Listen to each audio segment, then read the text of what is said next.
kontu batzuk behar du bada ere, hasi nogea labarren hizkuntza eta lurraldea eta hizkuntza jardunaldi honekin.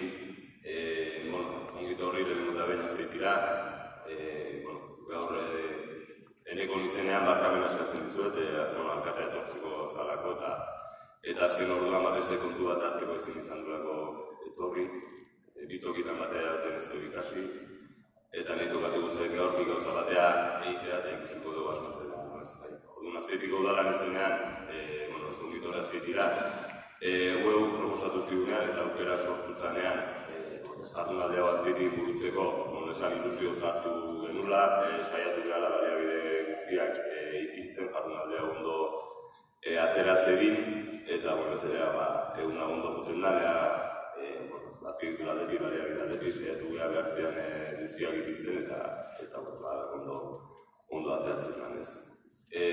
Guretzat, ez azkaiti bezala eta arnasun moduan uste baitugula familia gauza ikasteko eta ikasteko bideo horretan ezinbestekoa dela ere, bai beste herriekin, beste erakundeekin partekatzea, eta azkaitiko udalaren partetik eta gomaren aldetik ere, eskerrak eman bai gandegiari, bai Gipuzkoako Foru Aldundiari, bai kontseiluari eta bai UEUri jardunaldi hau posible egitea. Uste dut, ibilbide bat egiten ari gerala, ez buematik askotan aipatzen dugu, udalerri ez euskaldunen garrantziaz, arnasunen garrantziaz, aritu izan gehan lurralde eta hizkuntza horreko jardunaldietan, prebentzioaren beharraz eta nolabait udalerri euskaldun horiek ez babesteko beharraz. Uste dut, hasierako hausnarketa haiek oso sakonak izan zirela, baina uste dut baita ere hasierako hausnarketa haietatik gai izan garela, hausnarketa horiek gero hizkuntza politikan pixkanaka txertatzen duteko, gai izan garela tresnak sortzeko, eragin guztikoa ebaluatzeko tresnak kasu, eta horiek gaur egun eta pixkanaka erabiltzen hasia garela, hainbat udaletan plano gotorrak egiten direnean, hizkuntzaren ikuspegia txertatzen hasita gaude, udalegian ere txertatu da, ez lurralde eta hizkuntzatik egindako hasierako hausnarketa haiek, bain dekretuaren garapena dator, ez du uste, bide bat egiten ari garela, bide emankorra izaten ari dela, eta seguru asko ez da gaur hartzen ari garen erabaki horiek, militatu zen ez urteetara begira, bere eragina ere, pixkanaka ikusten eta ebaluatzen duteko aukera ere izango dugulaz.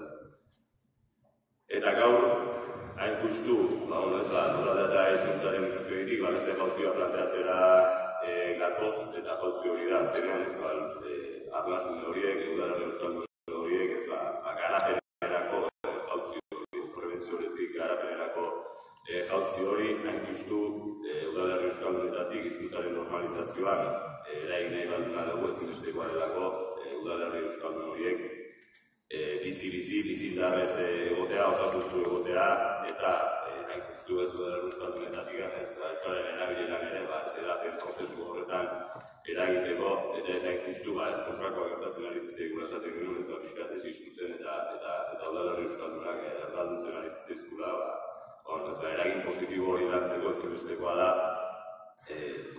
garapen sozioekonomiko, soziokultural horretan eragitea. Eta uste dut horretan, ideia ondo dago, baina badugula dago zertan ikasi eta hori benetan nola gauzatzen den ikusteko ere, olako prozesu konpartituak, ezinbestekoak. Eta besterik gara, eskerrik asko.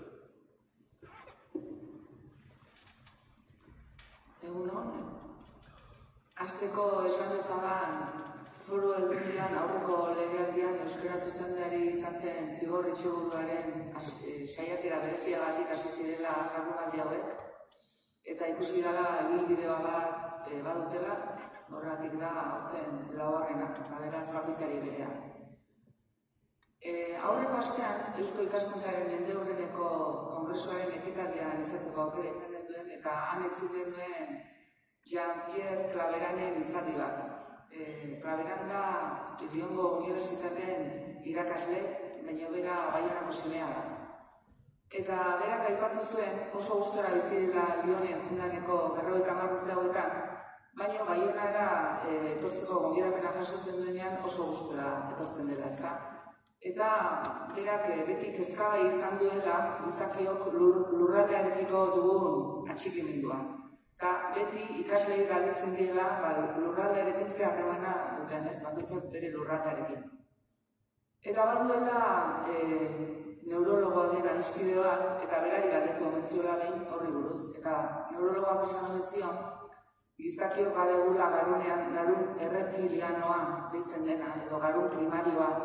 Eta hori izan omentzen garunaren lehenengo zatie gizakiak garatu zuena, ezta?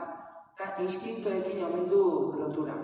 Gosea, egarria, eta beraz bizi iraupena.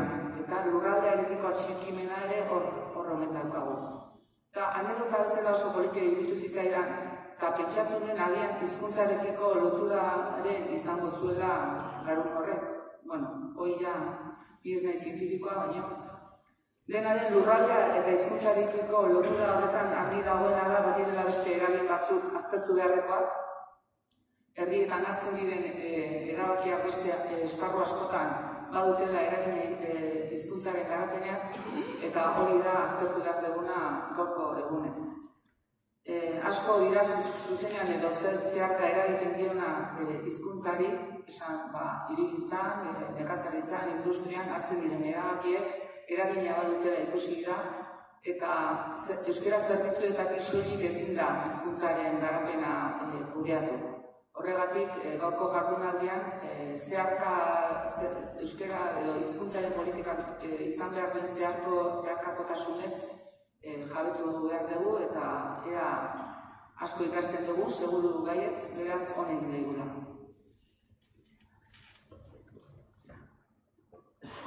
Egun hone guztioi eta mila esker hona bertoro izanagatik. Bida daia dagoaren jardunaldiak dira, 2008an ekin genion bide hori eta gutxinez kontseiluan iritziz zegu bide oparra egin duguna, ezta? Gure erakundearen barruan, osnaketa hau aspaldetik dator, ere arrazunek zenolako garrantzia hartzen duten hizkuntza normalizazio prozesuan, eta garrantzi horretan oinarrituta eta zehar-lerrotasun printzipioa kontuan duta erabaki genuen proiektu honi ekitea. Beti ere, eta oso garrantzua da, eta gaur ere izpide izango dugu bere eta barriro, prebentzioaren ikuspegitik.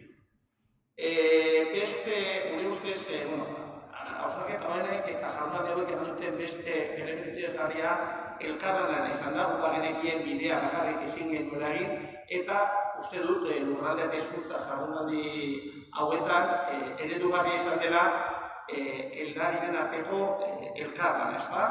Atzera begira egiten badugu, iruditzen zaigu, eta Josu behar hartu ditu egitako batzuk, hainbat ondorio jarri duela lanketa honek, ezta? Lau jardunaldi egin dugu, jardunaldi honetan eragin industikoen ebaluazioa aurkeztu genuen, gainera izango egindako lanak ondorio praktikoak eta okigarriak izan dituela, aipatu dira baina berretzen ikunuke, alegia babaiteko behar sozial bat ikusi zen, horri guztiari norbaiteko babes akademikoa eman zitzaion jardunaldietan, eta horren ondorioan bestea beste Eusko Legebiltzarrak onartutako udal-legean honezkero badago txertatuta, ikuspegia edo orain eztabaidan ari den legearen garapen dekretuan ere jasotzen ari dira gure jardunaldetan agertutakoak. Kontseiluarentzat hori eredugarria da, hain ere iruditzen zaigu hizkuntza politika hitz egiten dugunean lanketa horiek eredugarriak direlako, alegia instituzioen, eragileen arteko konplizitateak horre eraikitzen direlako. Horreziagatik esan dago, eduki esan dago eredugarri iruditu zaigu lurra eta hizkuntza jardun honek izan duen garapena. Orain, beste jauzi bat eginen du, laugarren edizio honetan, lehen aipatu dudan prebentzioarekin lotuko da, baina garapen jasangarriaren eredu batuta garapenerako jauzia egin nahi dugu aurteko jardunaldietan. Eta saiatuko gara gaur, oinarri batzuk jartzen, saiatuko gara norabide markatzen, beti ere, eta lehen garbinek ere aipatu du ez, hirigintza planak egiten diren orduan, hasieratik aintzat ardadin hizkuntzaren gaia. Uste dut lau jardunaldi hauetan, bere eta berriro errepikatu den lehen hori izan dela, hizkuntza politika bakarrik ez dela egin hizkuntza politikatik, alegia hizkuntza politikaren zehar kontuan hartu behar dela beste politiketan, baina bereziki, eta horrela euskaldunei notifikatzen zituenean, hirigintza politiketan. Eta besterik gabe, ez dute egun oparoa izatea, eta beste behin, mi esker hona gatu horrezan bat.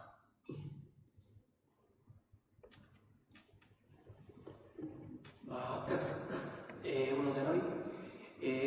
Tira, ez da, gainegeren aldetik itzeiko duanez, ohiko idea bat azpimarratuko du, baina uste dut gaur oso presente izan behar dugula. Lurraldea ez da geldirik dagoen gauza bat. Eta lurraldean daude zonifikazioak, eta lurraldearen baitan sortzen diren identitateak ere ez daude geldirik, eta bereziki eragin eremu zabal baten pean daude. Egia da, azken nahi gozu 60 urteetan gure lurraldean aldaketa handiak bizi izan ditugula, eta hasi daitezen industriaren presentzia goiztiarretatik eta nahi gozu azken hamarkadetako etxegintzaren inguruko aldaketetara, baina aldaketa handiak bizitu ditu lurraldean. 2000 hamarkadaz geroztik ezagutzen ari gara, gero eta gehiago aipatzen dugun metropolizazioa, eta metropolizazioaren inguruan ere, lurgune, nasguneak ustez metropolizatik kanpo geratzen zirenak ere ikusten ari gara, gero eta gehiago sartzen ari direla eremu metropolizatuen baitan. Beraz, lurralde ez dago geldirik, aldaketa garrantzitsua gertatzen ari dira, eta aldaketak badakartzate aukerak eta badakartzate arazoa.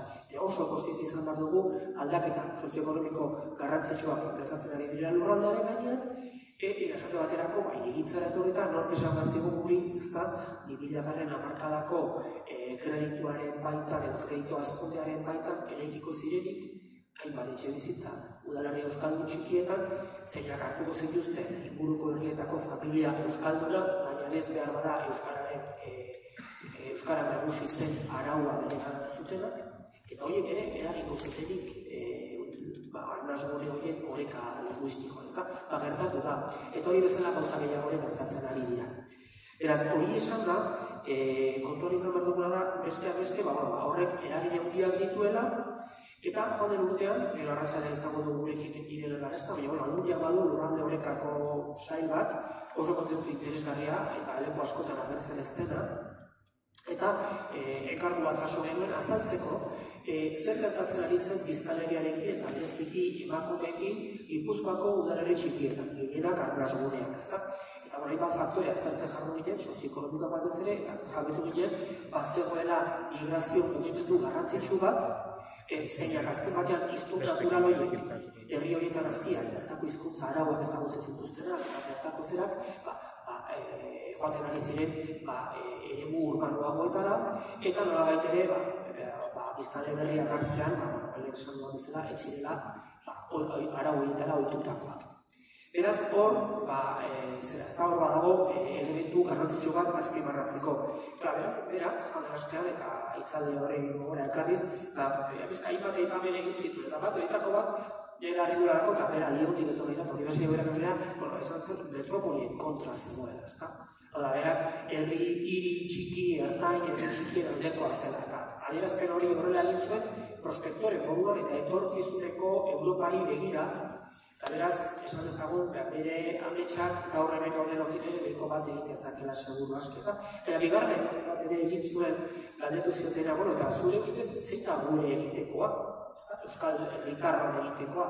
Eta berak esan zuen, etorkizuna mundu hori, etorkizun iraunkor bat eskaintzea zela. Etorkizunaren alde konspiratzea, ez da. Horra uste dut, nahi gainean daukagun gaiak baduela hortik, ez da. Jabetuta lurraldea eta lurraldearen gaineko interbentzioak ikuspegi integrala eta holistikoa eskatzen dutela, ez jabetu behar dugu bigarren ardura bat ere badugula, eta da etorkizun hori imaginatzea, ez da. Eta beraz, sortze horretatik etorreko dira gero, ekintzak, batzenak, bestearenak, han eta hemen, baina sinergia hori bilatu beharrean daude, inoiz baino premia handiagoz. Eta hori esan da, egunon, ni kaskabazkabea izan dako guztia zerrepikatzearen, euren izenean, eskerrik asko den egotearen, egarren jardunaldia da, elkarlanak emaitza, eta egitara hau guztiok duzue, egun trinkoa dugu, horretik, bertan dituzue zaio itzali inguru eta barrak, nire aldetik bakarrik azpimarratzea, 100 pertsona edo, ibiliko garala gaur hemendik, hitzaldi interesgarriak entzuteko aukera izango duzue, ideia partekatzeko, esperientziak trukatu, webren izaera, Bilbon izaera horrek ere sustatzen duelako horrelako gai bat, maila akademikotik aztertzea eta eztabaida foroak eta sustatzea gai horren inguruko iritzi ezberdinak elkar trukatzea. Aipagarriena teorizaziotik haratago Pascal zerakoan aurretik bi esperientzia praktiko entzuteko aukera izango dugula, San Agustin Kulturgunea proiektua eta Eskodak Elikagune proiektuak, jarri azpitzeko proiektuak, esperientzia praktiko batzuk entzuko ditugu, hori uste dute polita izango dela. Baskaria ere Elikagunen izango dugula, plaza gurutzatu eta beste kaldean, eta eguna amaitzeko antolaketaren atzetik egon den batzorde akademikoaren izenean, bere ordezkariak egunak izan dago, egunak jasotakotik ondorioak aurkeztiko dituela.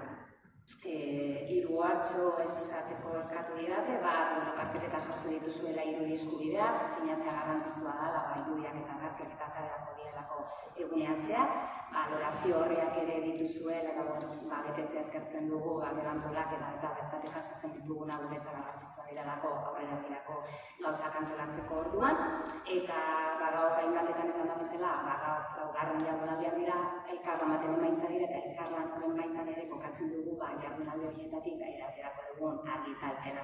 Guretzat garrantzitsua da, eguna botatako hori jasotzea, argitaratzea, eta argitalpen hori aterako dugula. Eta besterik ez, egun polita izan, asko ikasi, entzun, eta esperientziak tokatu.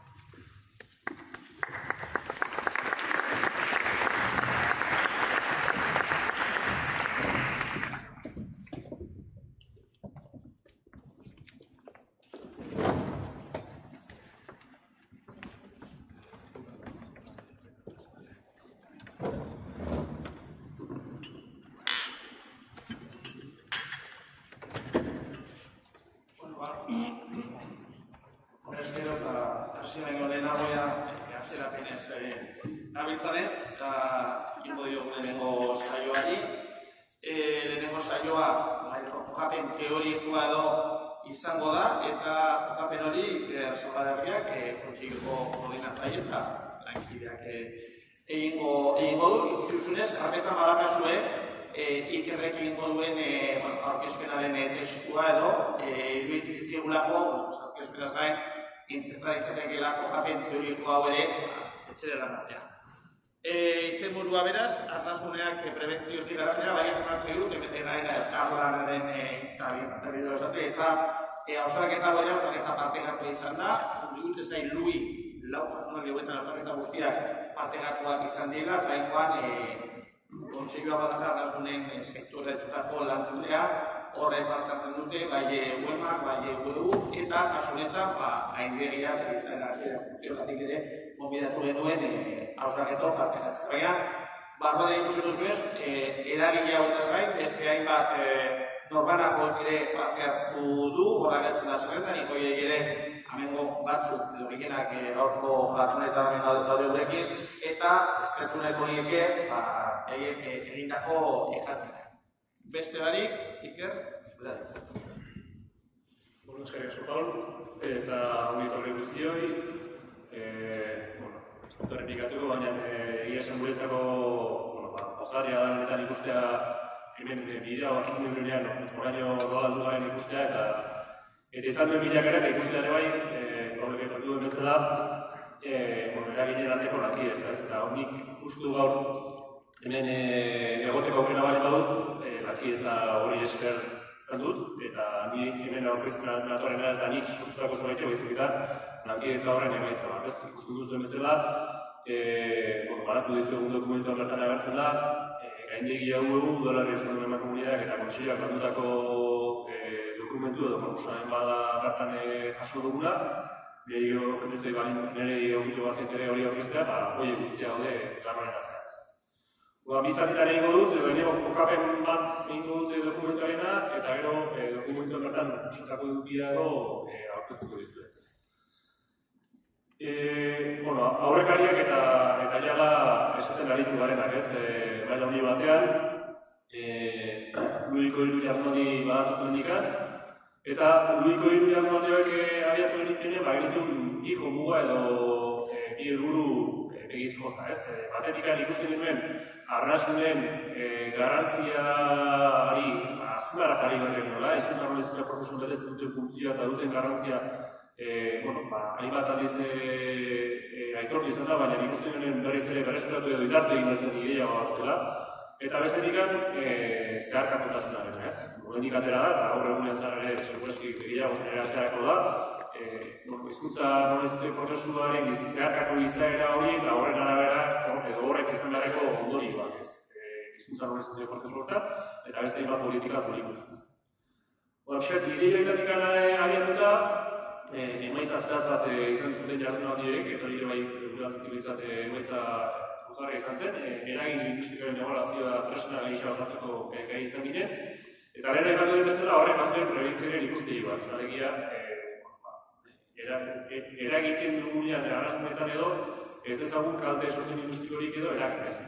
Horri aurre egiteko prebentzio ikuspegi bat lantzen genuen eta halako eskuatzeak egoten direnerako ebaluazioak egin behar izatea platatzen genuen eta horren araberako egokitzeko neurriak eta barrak plantatu da. Eta horrek aipatu den bezala ere, udal legeak izan du isla, eta hori guretzen berbait, pozgarria, eta egokia izan da, ez? Bai, arrasunen garrantziaren aitortzan ikuspegi dikan, bai, zeharkakotasunaren ikuspegi dikan, eta bai, elegera ere jasotzen denaren ikuspegi dikan. Baina hau egin da bero, topo egin genuen lurralde antolaketarako liderarro osatzeko prozesuaren.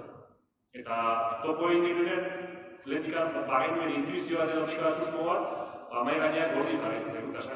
Ikusi genuen azkenean, bagebiltzara esaten zeharkakotasunaren kontua guztia, baina gero hortarako eta hori garatzeko proposaran behar ditula. Eta behar ditula oinarri batzuk, behar ditula irizpide batzuk, zeharkakotasun hori nola garatzen da. Eta lagek hori gordin jarraitzen duten mehen gaineaz.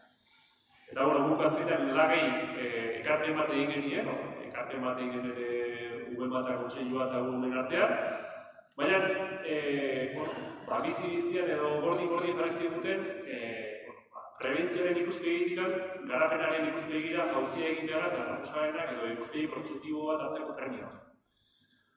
Hortik abiatu ginen, edo behar hori erantzunean abiatu ginen, eta plantatu denun, jarri behar gara horri begira, lanerako marko bat edo plantatu behar dugu gure ustez, eta lanerako marko hori definitzeko, garapen jasangarrirako markoa erabili genuen abiapuntu gisa. Ezaguna da, hiru borobinen eskema hori egin baina gehiagotan ikusi izango duzue, herrioko mundu gailurrean oinarri hartzen dena, edo orduan fintu zena maila handi batean, alderdi soziala, ekonomikoa, ingurugirikoa horrekan garatu beharra edo plantatzen dituta garapen jasangarri baten ikuspegitikan, eta guk horren itzulpen bat egin duen gure erakarretaz. Zegia da, UEMA bintzat, aspalditik ari dela, eta leheno Josuk ere aipatu du, garapen edo udalerrien garapen soziokulturala eta sozioekonomikari buruz egiten. Beraz, guk ikusten genuen, bazegoela halako translazio bat egitea, horren hirugarren bat gehitu bat duezetekela, garapen sozioekologikarena, baina,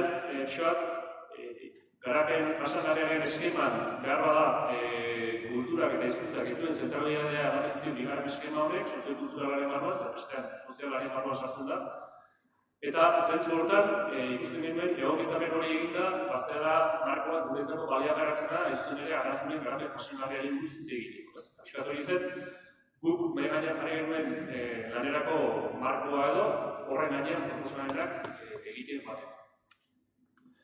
Beraz, prozesua zabaldu genuen, hainbat egiturekin, horra garatzen da, labur-laburra egin genuen, aldetegi pare bat pasa genituen, lehenengoan arazoak eta arronkak identifikatzeko, edo arronkak eta eskubatzea proposatzeko, eta gero hori guztia biltzen zuten dokumentuen gainean, iritzia jaso eta itxira dokumentu bat egiteko, ez zure, baztueka oso duzuen hori beraz. Eta Paulek aipatu duen bezala, hainbat adituren gana jo genuen, iritzi eske, ezagutzarro desberdinetako jendea lotu nahi izan genuen, eta egia esan gure artidurarako ezko baterean ez den dut. Eskertzeko benetan, hauen alegina, 14 nahi duzu zerrendatuta, Lorea egin, konstitudurak irakurreko ez dela luzeko du, baina hor ditu zerrendatuta, eta denak aldez edo moten, bere ekarpena egiteko aukera ez zuten, eta gure antibintzat eskertu usterik ez dugu egindako alegina. Eta jaso dugu, dokumentuan bertan jasotzen den testura, ez da laburra, baina testutxo bat, bere ekarpenetatik ekarria. Eta irakurriko nuke uste dugulako egin dugun laketaren eboluzio sintesi egoki bat edo ideia nagusi batzu ditzen jasotzen bezala. Hor jasotzen den bezala, garapen ereduak hizkuntza gutxiago duten garapenean duten eragina estua eta konplexua da. Ez dago garapen jasangarririk, hizkuntza garapen jasangarririk ez bada. Arrasunetako garapen ereduak hizkuntzaren garapena esplizituki eta berez barneratu beharko luke. Begirada holistikoa eta zeharbertasuna beharrezkoa dira. Etxe bizitza eta gara ereduek eredu ekologikoak, demografia aldaketak eta opinikoeko harrerak, kultur sorkuntzak eta kontsumoak, ekonomi ereduak eta barrak, eragin nabarmena dute euskararen erabilera. Hainbat aldagai, bakoitza beraretik aipatuko bada ere, begiristeko da eragina multifaktoriala edo. Elkar elikatzen dute. Horregatik ikuspegi eta sistematikoen hartu beharko da, irtenbidea proposatzen. Beraz, saiatu gara dokumentuen ere honetan zuten oinarria aintzat hartzen eta bizkat ikuspegi horiek egiten proposamenak eta zuek ere niko nola ulertzen egiten dugun proposamenak.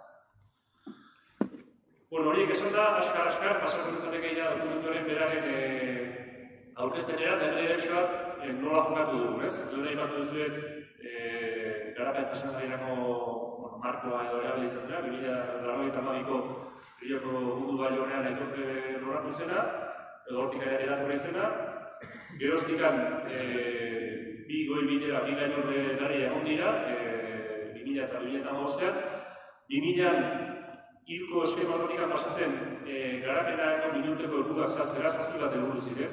Eta 2008an zazpi helburu itekan, 17 jauzi egin zen, eta minuteko helburu baino, garapen iraunkorrerako helburu bezala izendatu ziren. Garapen bat egon da, eta hau da, garapen iraunkorraren inguruan, oinarri nagusietako bat ez. Gurean ere antzeko ariketa bat tratatu dugu, eta egin duguna da, gure lanerako markotik, gure lanerako parametra bat bali bada, gozen gauzak zaztera, eta gozen erronka batzuk zaztera. Minurteko izango diren edo loratzeko izango diren, baina printzipioz, zazpi bat erronketara ekarri dugu gure proposamen. Proposamen horiek bazalduko ditu, baina horretik argiko etxo bat bai nahiko duke. Gure ustez, zer izan beharko duke edo zer da proposatzen dugula eta zer ez da ez. Ez den duke nahi izatea apalate egiten, hemendik atera askoren bukaera edo hori izango da, baina ez den duke nahi apalate egiten geratzen den dokumentu bat izatea. Ez dugu planteatzen proposamen itxi bat dikan, iruditzen gurikia dagoen proposamen badela, eta beraz ez da azken proposamen bat. Eta beraz zer da hortan ikusten duzuen bezala, osatzen eta egokitzen kondarreko lanerako txesten bezala planteatzen dugu aurkeztu dizu egun hori. Iruditzen gu abiapuntu bat ematen diguna lanerako, oinarri bat jartzen duela, erreferentzia bat marko bat edo eskaini dezakela pixko bat aipatzen garen eskema horren baitan, nahi garapen jasangarria, arasune garapen iraunkorra, erronka nagusiak ondorengo urtei begira, marko bat edo referentzia marko bat hartzen duela, ikuspegi integratzailea duela zentzuetan ere aspektu horien guztiak barren hitzen dituelako, eta aspektu guzti horien baitan egiten ekarpena badelako, eta nintzen gulako horeko bat mantentzen duela alderdu horien artean. Eta berriz ere zeharkakotasuna edo zehar errotasuna ez. Askotan agertzen den guk ere ikusi genuen arazoa zen, eta zeharkakotasun hori nola ematen da praktikara. Irintzegu dokumentu honek oinarri batzuk edo irizpide batzuk jarri dezakela zeharkakotasun hori praktikara eramateko eta operatibo izatzeko. Udako dokumentua polarik komunduko ulertzea, horrainoko ambizioa du eta ez du gehiagorik, ez eta baiz pasaguntzak gain, dokumentuan jasotako ideia nagusiak edo azaltzea. Aipatu bezala, zazpi erronka edo plantatzen dira, erronka bakoitzaren garapena egiten dugu dokumentuan bertan, hemen azalduko izuzuet bi multzutan, erronka baten bakoitzaren garapena, baterik erronka beraren esan ere horretzen dugun eta aska ze komuga zen buru duen, eta bestetik horren arabera ere bai, erronka horren baitan ze aldagai nagusi, ze aspektu nagusi, ze faktore nagusi ditugun aintzat hartu berreaz. Izango da nolabait, zuek kasuta duzuen dokumentu horren laburpena, eta beraz, ez dut guztia ere azalduko, baina bai nintzen ideia nagusi. Orduan, lehenegotik hasita, garapen demolinguistiko pasajarea eta orekatua hartu dugu lehenengo erronka hartzaz. Eta autosari garen zertazari gara. Hor duzue, bi irudi, batetikan Euskal Herri mailan eskualdek hartuta edo biztanlearen hazkundea edo erakusten duen Euskal Herriko mapa da, gendia lanitakoa. Eta hor ikusten dena da, zenbait eremutan biztanleria galtzen ari denez. Hazkunde negatua du. Horra, Nafarroko iparralde Pirinioaldean, Arabako mendialdean, ez dira guztiak arrasune egin dikitera, baina da ez dueran ere galtzen ari da. Eta hor, Lapurdiko kostaldera edo galtzen ari da biztanleria gehien, eta hor galera bat badago arrasune. Eta beste da, ez dugu datu demografikoen grafiko bat, bilakaera bat erakusten dut, eta horrela ikusten dugu, aziten ere bai, galera bat prozesu bat ematen. Guk dioguna da azkenean, arrasuneetan leheniko erronetako bat badela, ez da izela jende sustu. Biztanleria ematen du behar dute, garapen bat izango behar dute, herritarrak behar dituzte, eta gainera mantendu daitezela, eta ez hori ere badiogu, mantendu daitezela bertak. Izalerik biztanleria galtzea, bertako apadoaz, eta aste batzu da da. Baina horrek zaintzen du, lehen egin horrek epatzen zuen bezala, bertako hizkuntza araua, bertako hizkuntza itura hori ikusten.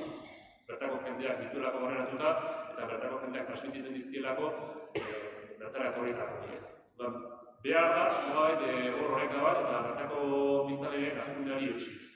Eta horretarako aipatzen dugu, joan etorriak noski gakoak dira, baina baita ere, eta aurreko Luiko jardunetan argi ikusi zen, urbanizazio eta etxe bizitza ereduak ere zeresan handia dute harako prozesuetan eta demografiaren bilak. Horiek ere, zaindu beharreko aldagaiak lirateke erronka honi erantzun. Bigarren aipatzen dugu, garapen sozioekonomiko sistemiko eta endogenoa izatea arrasuneek, eta hor jarretako irudiak dira batik zerain eta bestetik liratioa ezkerrekoa, politikan ikusitan bakar, eta zerainekoa. Eta hori dira nolabait, garapen sozioekonomikorako lanketa bat egin duten eremuak, eskualde eta beste herri mailan, lortu dutela bere eredu propio bat sortzea eta garapen maila bat ere izatea, eta horrek utzi dira bertako zenari bizitzari ez. Eta zerako askotartzen dugu, gure ustez, herriak eta gertuko inguruan bizimodu bateratzeko modua egin behar da. Egia da, ikusiko duzuen multifaktorela eta lotura horiek ematen dira askotan, eta horrekarekin asko lozitaz. Jendeak zergatik alde egiten du askotan arrasunetan dira, bertan, edo inguruan bizitza eta erratzeko modurik ez durako eta modulako beste zuetera lan egin. Kasu bat dut. Horregatik diogu importantea garrantzioa dela bertan edo inguruan bizitza modu ateratzeko modua egitea eta noski herri horiek ere garatuko badira ere bai behar dute azpiegitura eta zerbitzuak kudeatzea eta hortarako bitartekoak izatea eta bertan beraz bizitza ekonomiko, sozioekonomiko bat egoten. Egidatzu sortu izan. Eta horretarako iruditzen da, gakoa dela aztertzea eta aintzat hartzea bertako herritarren konpetentziak eta ingurune horrek, toki horrek eskaini ditzaken gaitasunak. Zeraiek bere momentuan, egin zuen garapenarek horri garbi erakusten duen bezala, nola bertako baliabideak eta kulturak eta etnografia eta hori guztia baliatuz, garapen eredua bultzatu. Guretzako, importantea da, garapen ereduek planteatzen direnean zer nolakoak diren, eta zer nolakoak diren horretan, pentsatu behar da bai, zein sektore ekonomiko bultzatu behar den lekuan leku, beti ere esan dagoa. Oinarri hartuta, bertako horretaren eta leku horren gaitasun eta kompetentzia. Hirugarrenean aipatuko genuke hizkuntza komunitatean hartazutako garapen soziokulturala. Eta hor, azumara jartzen dugu azkenean, komunitate bizitza garrantzitsua. Azkenean herrioetan ematen den komunitateak eginkotzea, komunitate bizitza sendoa izatea, etorrakien erronkei aurre egiteko aldaketetarako. Hori guztia iruditzeko ikuspegi sozioko kulturen anitzakoa bultzatu beharko litzatekeela, eta noski euskal kulturaren transmisioa bai inguruetan eman beharko litzatekeela, eta horretarako bitartekoak jarri beharko direkela. Eta gero beste elementu bat, behin milioetan gure dena tratzen ere bai, kanpotik bertara bizitzera etorritakoei egiten zaien ahal. Gure ustez hor, badago lanketa bat importantea, harrera josuiekin, bai noski, bertan bizitzen jarri egezen eta bertako lehen bat ditugu hizkuntza ditura bere egin ditzaten, baina noski ere bai, bere kulturaekiko ere bai, ezagutza bertan ere jaso badari eta pixka bat ikusigo bat ikan egin dadin harrera hori ez, bertara etortzen direnik. Urrengora pasata aipatuko nuke balio horrelako eta komunitarietan oinarritutako nortasunaren garapena eta, iruditzegu evidentea dela edo argia dela iritzi ikusmolde eta jarrerak azkenean guztien portaretan ere egin dutela eta iritzi ikusmolde eta jarrera horiek hizkuntza jardueran eta hizkuntza portaren ere eragina dute ezinbestean gure ustez. Eta hortan iruditzegu garrantzitsua dela balio aurrerakoietan eta komunitatean auzonean oinarritutako arrasunetan. Gaur individualismoaren arrasunetan bizitza komunitario hori, bizitza kolektibo hori, auzolana, operazioa hori sustatuz ez. Eta zentzu hortan, aipatzen diren zer egin berezi izango lukete hori lantzen, hizkuntzak eta hortan lantzen diren kontzientziak eta komunitate bizitzak ez. Noski horrekin ere ikusten duzunez oso lotuta dago, ikusten bat 2010-koa, hor Bizkaiko landa inguruan generalizak ere biktimak diren emakumeen inguruko azterketa bat eta ikusi zen, landaren muan, generalitat bila bazio da berari asko ezaugarritzen. Ez beste leku batzutan etzena ematen, hor harremasare duten bisoagatik, familia duten bisoagatik, ezaugarritzen prezioa bazio. Noski, landaren guztiak ez dira arrasuneak, eta arrasune guztiak ere ez dira landaren muak. Azterketa landaren muaren arabera egintzen, eta gero, leheno Imanolek ere batu duen azterketa ere 2015koa, Gipuzkoako Kultura Aldundiak egindakoa ere dago. Eta landaren muan ikusten zena zen, emakumeek,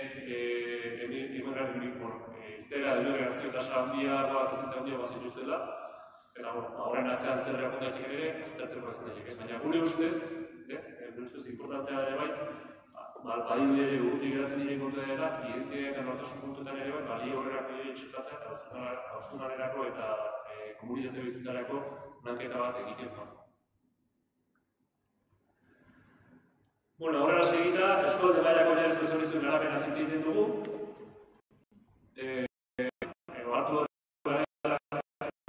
herrian ditugu ditugun zerbitzuek ze eragina dute, bai harremasareak eratzeko gaia, herritarrak azkenean topo egiten dugu horako lekuetan, edo dendetan, edo nabarretan edo lakotan, edo ambulategia, edo euskaltegian, edo lakotan ez. Eta horrek bai sozializazioan eragina du, eta noski, askotan ere, eta horretatzen gara bai hasierako erronkara, biztanleriaren erostasunean eta horretorrean ere eragina du, eta beraz, biztanleria egonkortzeko orain faktore importante bat bertako edo inguruko zerbitzuen eskaintza litzateke.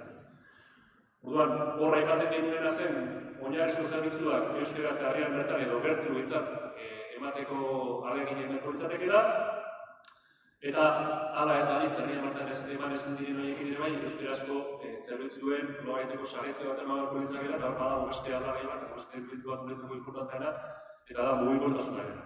Hor kokatzen dituen, beste batzuekin lotura bat duen arren ez, mugikortasunak aipatzen duen bi aldagai baditu bintzatez. Batetikan, ze garraio zerbitzu jartzen ditugu martxan herriaren bueltan arrasunen inguruan, eta zehazki, eta hor ikusten duguna da azkenean, igual Gipuzkoa izango balitz salbuespenak beste herrialdeetan, eneko antolaketa erradiala daukagu, hiriburuaren bueltan antolatzen ditugula gure herrialdeak, eta joerak edo ibilbideak errazten direla batez ere hiriburutan. Pixka bat, metropolizazio prozesuetan bai horrela laguntzeko, bai horrezak jende gehiago, hiriburutara jotzeko joera hori sustatzen da. Eta agian, mugikortasun horrek esortzen duke gehiago lagundu behar, eskualde horretako mugimenduak ematea eskualde horretan jendean mugitzea, eta beraz, beraien zerbitzuak herrian horretan jaso ezin ditu horretan eskualdean horretan jaso izatea, eta horrela bintzat ere, euskaraz jasotzeko sare hori,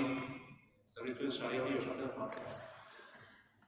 Eta zentzuetan, irutzegu, importantea dela, guk ere planteatzea momentu batean, arrasunetan ze zerbitzuk izan beharko luketen, bertan egon beharrekoak eta bertan eskaini beharrekoak,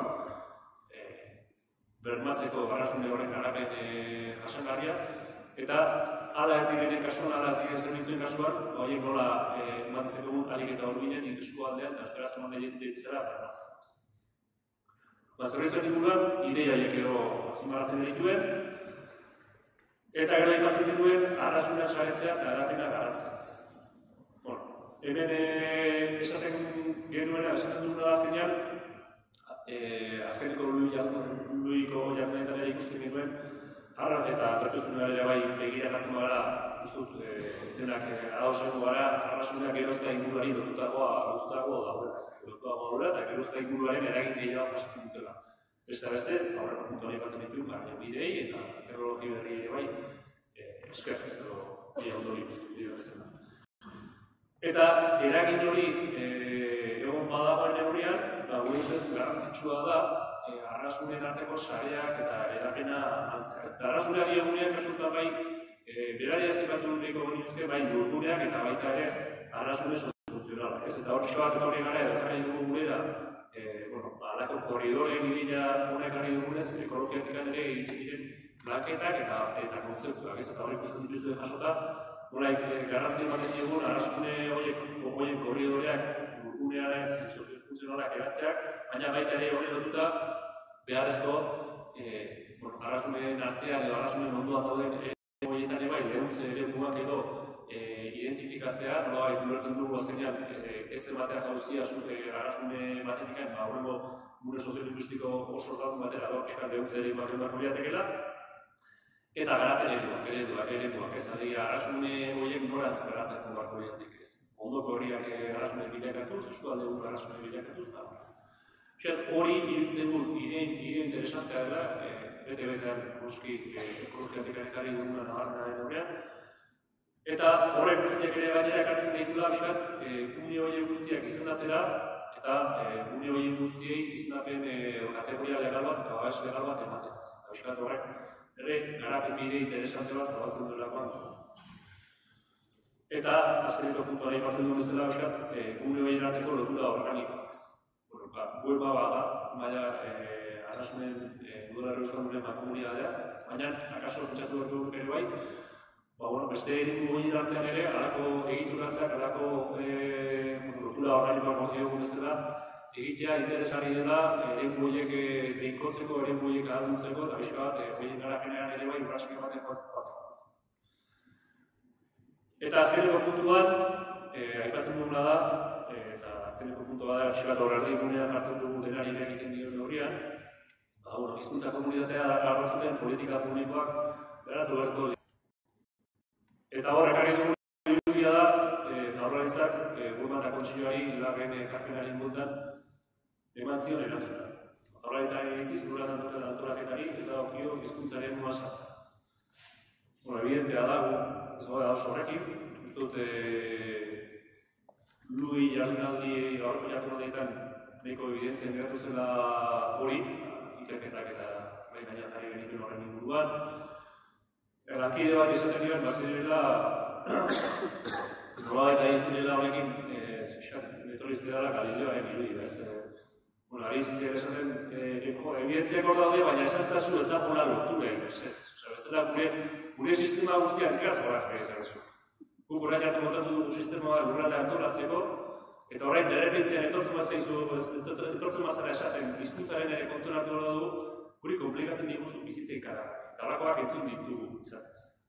Entzun ditugu eta guk esan duguna da, evidentziak hor daude, kontra egin ditzakezu, edo begiak itxi ditzakezu, eta zure lurralde antolaketarako plangintzak egiten jarraitu, hizkuntzaren aldagaiak kontuan hartu gabe, jakin da ere hizkuntzan eragiten ari zarela, hori jakin badakite.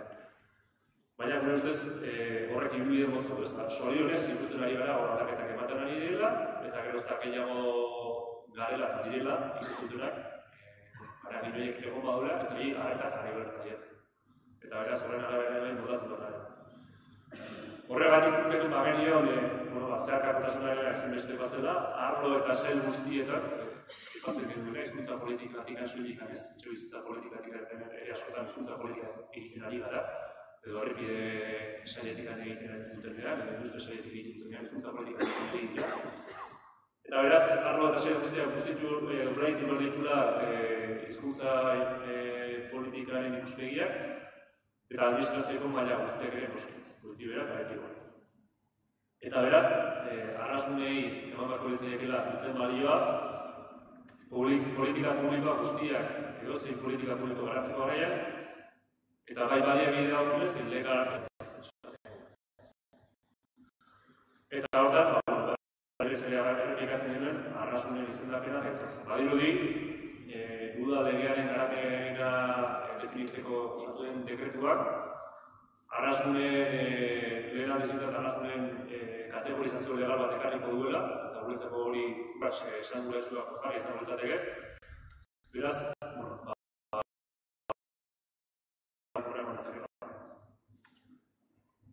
eta azkeneko ideia, bukatzeko, eskuartzen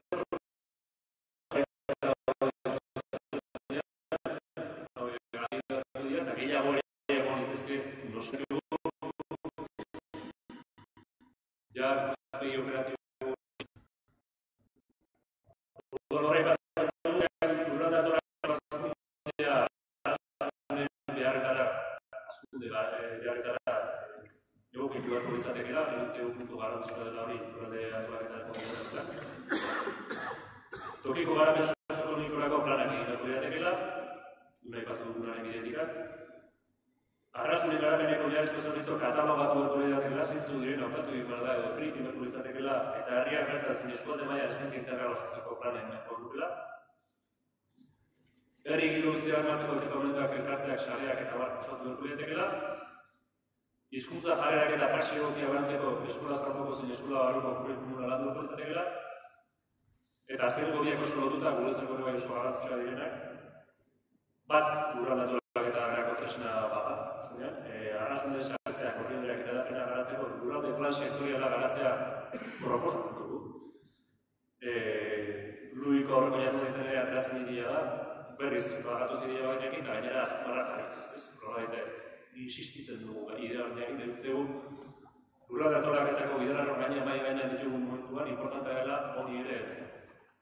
Eta azken horrekin bete-betean lotuta, arrasunen lege kategorizazioa izendapena landu, eta ere horietako politika publikoetako baldintza bereziak ezarri beharko dira. Esan dugu, ari darantzen lege kategorizazio hori, baina horrek gero ondorioa politika publiko guztiak izan beharko luke arrasunak ikutzen diren bakoitzean edo arrasunetan egingo duen zerbait egingo den bakoitzean baldintza batzuk ezarri. Hau da gutxi asko osatu dugun dokumentua, laburpenaren laburpena, eta bukatzeko, eskerrak bai zuzui giren zintzoa bateatik gaurko jardu handian entzuten, eta parte hartu duten guzti.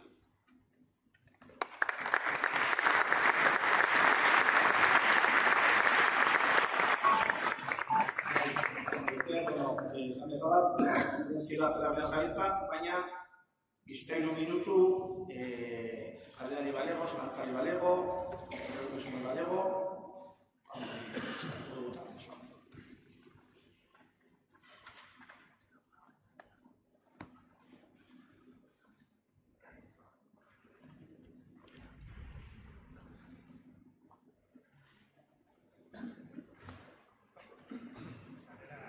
Zaitxan, mirua grabatzen dira. Informazio manera, soilik. Atu zuen dekretu hori Zirriborro lehenko proposaren antera dago eta ekarpenetarako epeaia itxita. Ekarpenak egin genitu, dekretu hori, eta baina izta dago, ez dakik gero ze prozedura jarraitzen duen ekarpen fasea itxita. Udak egun arteko. Zalo, egitzi da, eta zer bat dituzte eta hona gabeta aldaketak egin hona dago.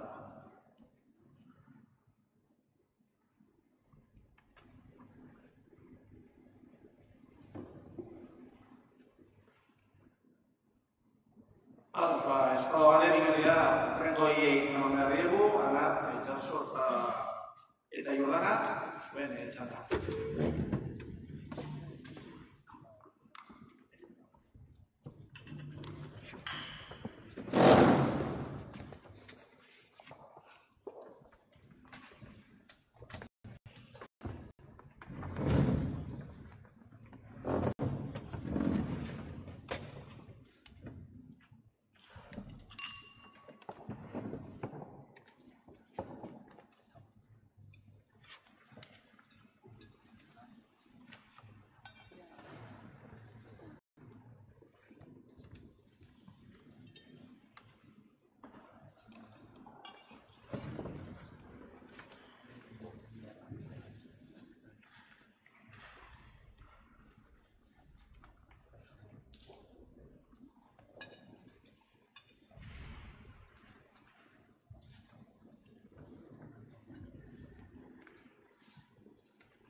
Bueno, zuten da ez.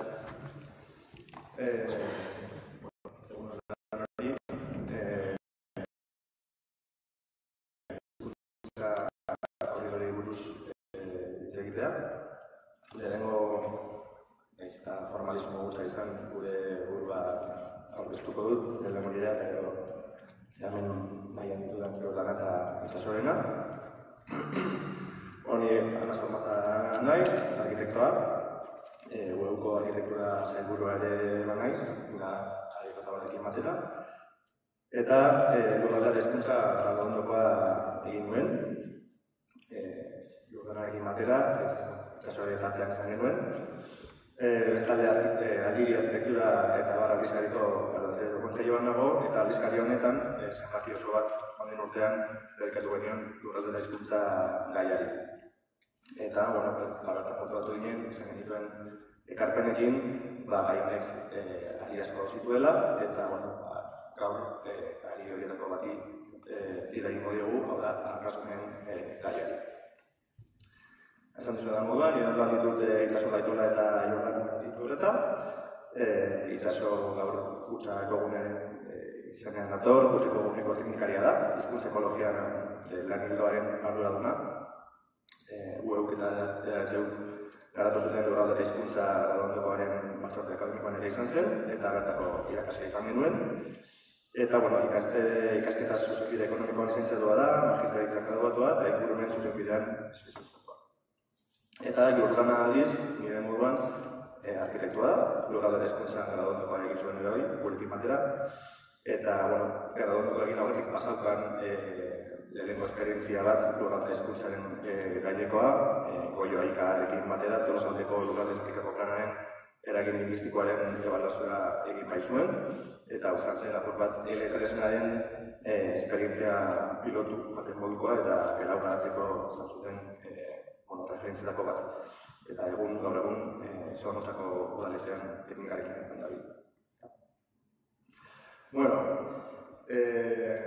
Proposatu zidatenean hizkuntzako hori buruzko solasaldi edo saio hau gidatzeko lehenengo egin nion nire buruari galdera hizkuntzako hori buruz zer nekien. Eta, berehala etortzaidan burura graduondoko aukatu egin nuen lana. Batzuk ezagutzen dira zuen igual, zaren bitartez eta zaren bitartez ezagutzen da zuena badak zute bakiokoan naizela. Bakiokoan nahiz horietan. Eta, graduondokoan egin nuen lanan, bakioko kasua aztertu nuen. Orduan, garai hartan, 2017 bukaeran, Bakio oraindik ez egon lurgune euskaldunaren moduan. 2011ko datuak kontutan hartuta, hau zen lurgune euskaldunaren edo arnasguneen mapa, eta hori ikusten duzue, kesitxo batekin, non dagoen Bakio, nire. Kontatuko zarete, kostalde Bizkaia eta Gipuzkoako kostalde guztian, bakarrik daudela, edo zeudela, momentu horretan, 3 herri lurgune horretatik kanpo, behintzat Bilboaldeko kostalde horretatik eta Gipuzkoaraino, Donostia zan, zaila da, Donostia arnasgunea denik, biztanlearen gatik, beste bat Pasaia, tradizio migratzailea eta ez da ulertzen zergatik Pasaia zen arnasgunea, baina beste bat zen Bakio.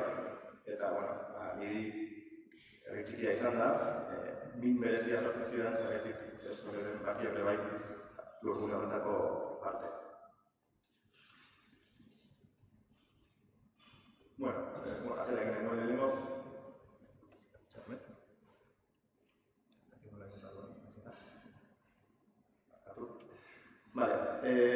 Orduan, korridori buruz armatzen zintzenean, kontatu nintzen, etortzea itzitzaidan irudi hau, estaturuena redondoko bukaerarako, ikusten duzuenela,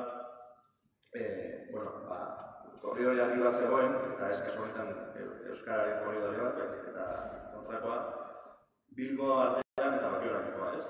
Bilbo mungiaren bitartez eta kostaldera kostalderaino zigoan korridori bidez. Orduan, kontatu nintzen momentu honetan, hizkuntza korridori buruz ari garenean, kontutan txama ditugula bi norabideko korridori bidez. Lurgune euskaldunak bai, lurgune euskaldunak ez direnak ere bai. Nire bukareko lan hori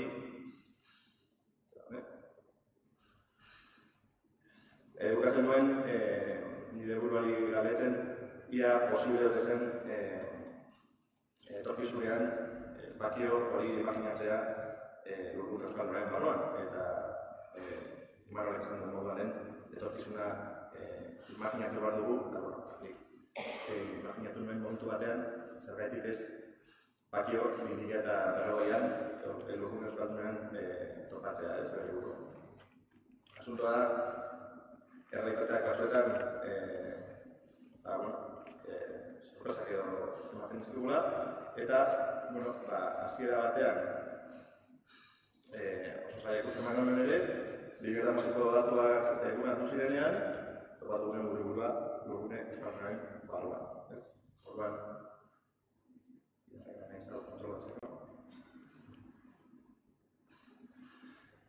zegoen lehen kapatu zintizudan korridore hau, Bilbotik Mungia bitartea eta Bakiorainoko korridore hau, berez lurgune euskaldun hau badatu ginen zuela, eta gainontzeko Euskal Herriko lurgune euskaldunetik, hor, 3 herri deskonektatuta edo deskonektatuta uste zituenak, eta,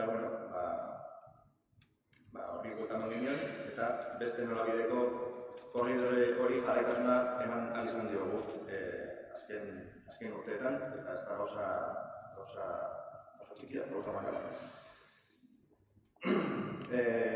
Ariketa txiki honek balio izan dit gaiari urreatzeko, eta bestalde batetik ondorio txiki batzuk ere ateratzeko. Lehenengoa da, eta gazta bat hartu duguna zarritak eta oso argi dagoena da, lurraldeak kudeatzen dugunean hizkuntzari kudeatzen dugula. Lehen ikusi duzuen korridore hau, Bilbotik eta Mungia eta Bakiorainoko korridore hau, hizkuntza ez euskaldunaren korridore hau, honek badauka berizela da, 2009-ko Mungialdeko lurralde estrategiko planaren aurrerakina aurkeztu zenean, aurkeztu zen zehatzenean Bakio Bilbo aldetik eta kostalderainoko korridore bat duen. Hau da, Bakio dago Mungialdeko area funtzionalean, Mungialdeko herri guztiak daude Mungiaren inguruan egituetuta, eta hau da Bilbotik eta Mungiaraino iristen den variantea, autobidea, orduan egin gabe zegoena, baina eginda dago, eta Mungiatik argi eta garbi marrazten zen korridore bat Bakioraino. Orduan, hain zegoen lotura zuzena Bilbotik eta Bakioraino. Bueno, honek, Estefinean izan zuen bere isla da, hori izan zela etenaldi bat, Urkune Euskalaren etenaldi bat, eta Bakio lehendik bazegoen Urkune Euskalaren barruan, hau batatu gaukertik ez. Orduan, bueno, pentsan dituzu moduan, azkenengo datuek aktorazio daude intartean, baina Urkune Euskalaren barruan jokatzen gaitute, eta, moduren batean, Bakio Barabi orain betetzen hizkuntza korridore horren saretzearen barruan, badauka bere papela, eta guretzako oso garrantzitsua da, eta pentsakin moduan mahaira eratzeko oso interesante dituen. Ukatuko bezaren behar bada izango dela eguneko solasaldi espazialena edo, behar bada igual lurralde fisikoa lotuen dagoen mahaia, hiru gara eta hirutako bi arkitektoak. Eta, azalduko zuetako bat, sakraren egiturak eta, lehen da bizi, Lurdarrak egingo du bere ekarpena, orokor bat, baina gero ekarriko digu kasu praktiko bat, eta hori oinarri hartuta, gero esango du bere tartea itxaso, eta itxasokia ekologiaren begiradatik egon digu ikuspegi zabalago bat edo igual marko teorikoago bat. Eta, bukatzeko, uste dugu solasaldi txikitxo bat Irunen artean, hor kolokan diren gai batzuei egiteko, eta zuei ere aukera emateko nahi baldin baduzue parte hartzeko. Eta besterik gabe, biologiako ditza. Egunon denoi. Egunon guztioi eta eskerrik asko etortzeagaitik. Eskerrak bereziki Julen Landari, lagundu digulako, egin ditu bere ekarpenak eta gure aurkezpenean agertzen. Agertzen izan bezala, niri egokitu zait arkitekturaren begiradatik hizkuntza korridoreetaz hitz egitea. Horretarako, marko orokor batean kokatuko dugu burua, gehienok ezagutzen duzue dagoeneko legedia, lurralde antolaketa eta hirigintza, behar badago batzara berria eta ezagutzen ez duena. Guztiok dakizuen moduan, Euskal Herria hiru zatitan dago banatua administratiboki.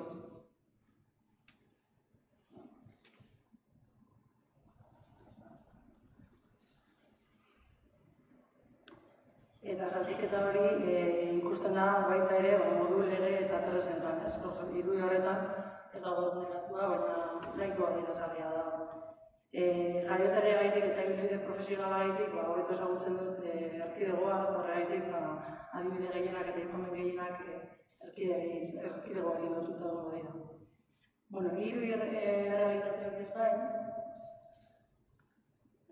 Hiru errealitate hori ez gain, bi talde handietan banatzen da plangintza. Alde batetik lurralde antolaketa daukagu eta beste alde batetik hirigintza plangintza. Hirigintza plangintza mugatzen da azken baten udalerriaren eskalara. Udalerriaren eskalara eta udalerri barruko zereginetara. Lurralde antolaketaz hitz egiten ari garenean, udalaz gaindiko eskala bati buruz. Eta lurralde antolaketa horretan aurkitzen ditugu hiru tresna nagusi. Tresnak izen ezberdina dute lurraldearen arabera, baina orokorrean antzeko aldira eta zeregin berdinak dituzte. Adibidez, lurralde gidalerroak, lurralde antolamenturako gidalerroak ez dutena da estrategia bat eraiki, estrategia bat diseinatu, beti gero lurralde sektorialetan ikusiko ditugun gai guztiak kontutan hartuta eta errespetatuz. Eta orduan osotasunean hartzen dute adibidez erkidegoa. Lurralde plan partzialek definitzen dute eremu txikiago bat, askotan eskualdearen parekoa den eremu bat, ez da beti errespetatzen, eta hor beste estrategia bat diseinatzen dute. eskualdearen antzeko eremu hori da eremu funtzionala, eta eremu funtzionala dator definituta gidalerroetan. Eta gero, beste maila baten ditugu lurralde plan sektorialak. Horiek dira, irudi honetan hobeto ikusten duzu barraketa hori, horiek gai zehatz konkretu bat definitzen dute, baina Euskal Autonomia Erkidego mailan. Orduan, hiru horiek beteta garatzen dira gero, lurralde hirigintza plangintzan, APOak, hiri antolamenturako plan orokorrak, arau subsidiarioak eta ezagunago ditu zaizkizunak. Eta hortik abiatuta gero plan partzialak eta plan bereziak. Udalerri bateko eremu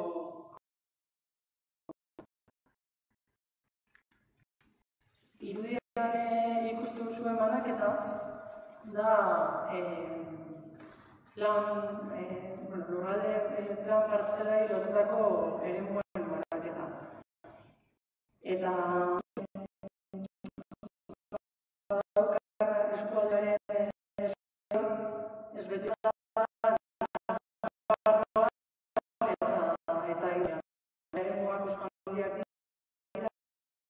eskuartzeak eta egiten dira modu orokorrago batean. Iker Zulaberriak azaldu dizue ditzura bera gidalerroetan zer jaso den, ze eboluzio izan duen, eta nik ekarri nahi duena zelan helburuetan jasotzen da bai irizpide orokorretan, eta bederatzigarren puntuan, euskara jasotzea zeharkako gai bezala, eta gero helburuetan gauza aurrerakoiak ditugu, orain arte ikusi dugun egunerako ez.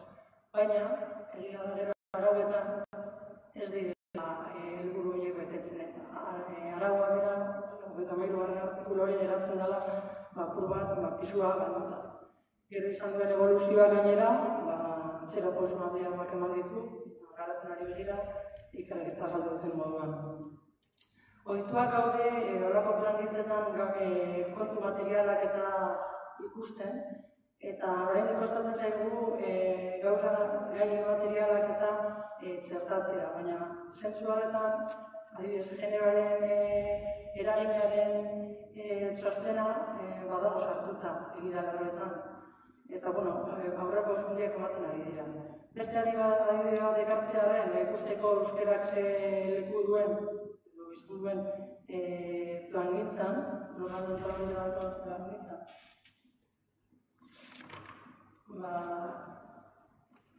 Ekarri dut, Bilbo metropoliarreko lurralde plan partzialak. Momentuz aurrerakina baino ez da, baina, gidalerroak baino aurrerakina dago. Estrategia bat islatzen da berriro ere, estrategia horren atzean hainbatu da berri daude, batzuk euskaldunak, beste batzuk gutxiago, eta hori kontutan hartzen da, eta helburuen artean, adibidez, gidalerroetan bezala euskara hartzea, baina gero jarduera egindu bezala, proposatzen da, hizkuntza beraz hartzea garapen jasangarriaren barruan. Apur bat lehen azaldu duzuenaren harira. Honez gain, kontutan hartzen ditu adibidez, Severio, dala oso berri euskalduna, aipatzen dugu bai zelan Lezama, Lemoiz, Arrabetzu, nahiko euskaldunak diren da arnazgunean bihurtzeko aukera izan dezaketen, eta beraz apur bat pausoa gehiago ematen ditu. Ikusiko dugu, aurrekaria da, ikusiko dugu gerora ze evoluzio duen tresna honek. Adibide horiek ikusita, burura tortean galera da, ia ez aldagoen harremanduta arnazgunea eta kokalekua geografikoki zen leku hartzen duen. Planoa ikusita, mapa ikusita arnazgunera edo herri euskaldunen ez da gauza berdina, baina plan hori ikusita, herri euskaldunen plana ikusita eta parekatuta ingurumen arloan ematen diren korridore ekologikoekin eta ikustea besterik ez dago zer lotura duten eta zelan behizlatu egiteken hori guztia plano baten eta garapen baten, ezta? Aurreko urteetan egin diren jardunaldietatik eta ematen du, gakoa fluxuetan dagoela, fluxuak ondo kudeatzean dagoela gakoa. Horrez gain, graduondo programetan guk irudikatu dugu hizkuntza sustatzeko hiri hipotetiko horrek zer nolako ezaugarriak edo betegarrak endogenoa bultzatzea, hirientzat lengua sustatzea, euskal eskualdeaz gaindiko mugikortasuna bultzitzea, eskualdeko ekonomia indartzea, tokiko harreman-sarea bultzatzea eta hiria garatzeko moduari lotuta hainbat adibide ikusi ditugu, bai aurreko jardunaldietan, bai graduondokoan. Baina guztiak izan dira egin beharrez dena plazaratzeko, ezta? Gehienetan izan dira adibideak balotuta herri txiki euskaldunetan egin diren neurriz kanpoko askundei lotuta, etxebizitza tipologia desegoki lotuta eta horrelakoa. Nik aurrek hartzen dudan adibidean, herri handi baten oinarritzen adibidea, herri euskaldun handi bat, 18.000 biztanle ingurukoa, eta etxebizitza tipologia adibidez guztiz trinkoa da, oso herri konpaktua da. Arazoak beste batzuk dira eta orain ikusiko ditugu. Lurralde eta hizkuntza graduondokoaren baitan egindako ikasturtean baierako lana da Bermeoko Kultur Laborategia. Bi datu karritu ninduten eta hortik abiatu nintzen alde batetik 2016 urtean argitaratutako kale erabilera datuen azterketa, hortik abiatuta nintzen ehuneko 70 gorako ezagutza indizea zuen herri batean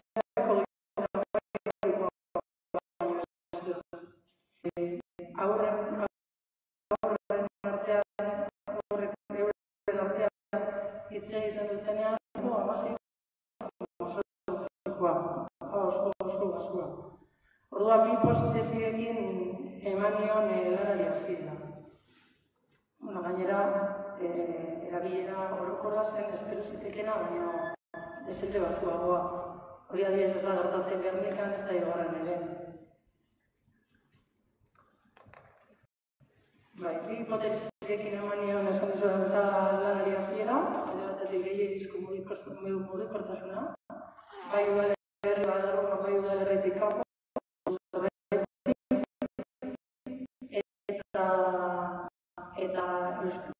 eta gero beste pertsek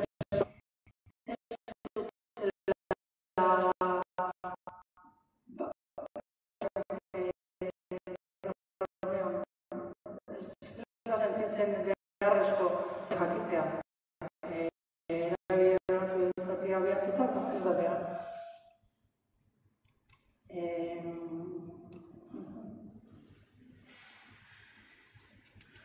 Graduondokoan jasotako formakuntza praktikan jartzeko eta interesgarri iruditu zitzaidalako, bost bloketan banatu nuen ikerketa. Bost bloketan azterketa egiteko, proposamen egin horreko azterketa egiteko. Biztanleriaren ezaugarria eta bilakaera, sozioekonomia, hori oso askletik, aditua berez naiz eta lurralde antolaketa eta hirigintza, aisialdi eskaintza, aurrena eta gaztena, eta soziolinguistika. Gehien luzatu barik eta lehenengo bloketik hasita, azpimarragarriena behar bada, da, Bermeoko biztanleriaren ezaugarrietan azken urteetan emandako eboluzioa egon diren aldaketa. Biztanleria ez da kuantitatiboki larregi aldatu, zifrari utzi dio, eta labor, bai emaitza ez dela, bai ikusten da evoluzio bat immigrazioaren kasuan. Ehuneko 8,89ko igoera egon da, 15 urtetan soilik. Gaindegiako txosten monografiko batean ere ikusten dugu nola eskualdea lurgune euskaldun den biztanleria atzerritarraren presentzia handieneko eskualdea, bera Gernika Bermeo eskualdea. Espainiar estatutik eta erkidegotik jaiotakoen presentzia gero eta txikiagoa da, eskualdean jaiotakoena baita gero eta txikiagoa da, baina datu kurioso bat dago horren atzean, eta da Bilbo aldetik etorritako jentearen presentzia berdin mantentzen dela. Horrek ematen dugu pista bat fluxu horren indartzearen inguruan.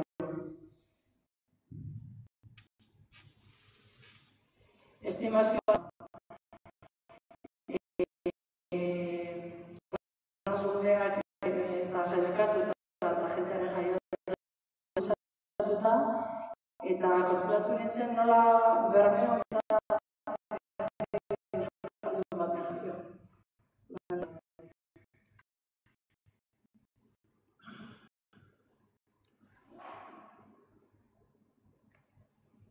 Azterketa sozioekonomikoaren emaitza da arrantzaren eta eskualdeko industriaren gainbehera, zerbitzuen sektorearen indartzea eta Bilbo handiarekiko sortzen den menpekotasuna. Behar bada hori azkenengo hori da deigarriena.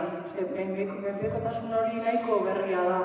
Lehen eskualdeak bazuen lan nahikoa bai itsasotik industria nahiko potentea Gernikan, eta egia da azken hamarkadetan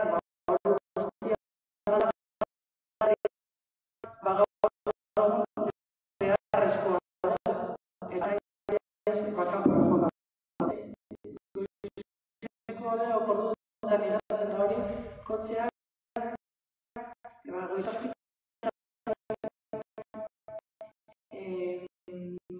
bai Gernikatik irtetzen horrek erakusten digu eskualdearen argazkia, ezta? Nola eskualdea barruan zuri da bari, kanpoan zuri da dagoen. Eta, gero kokapena denok ezagutzen zuten Bermeo dagoela Bakioko Bakioko irudiaren jarrituta dagoela Lurgune Euskaldunaren ipar mendebaldean, dagoen mutur batean, babes hori bat dauka adibidez azpeitik izin izaki babes eta dagoelako bat baztertuta. Hirigintza aztertuta,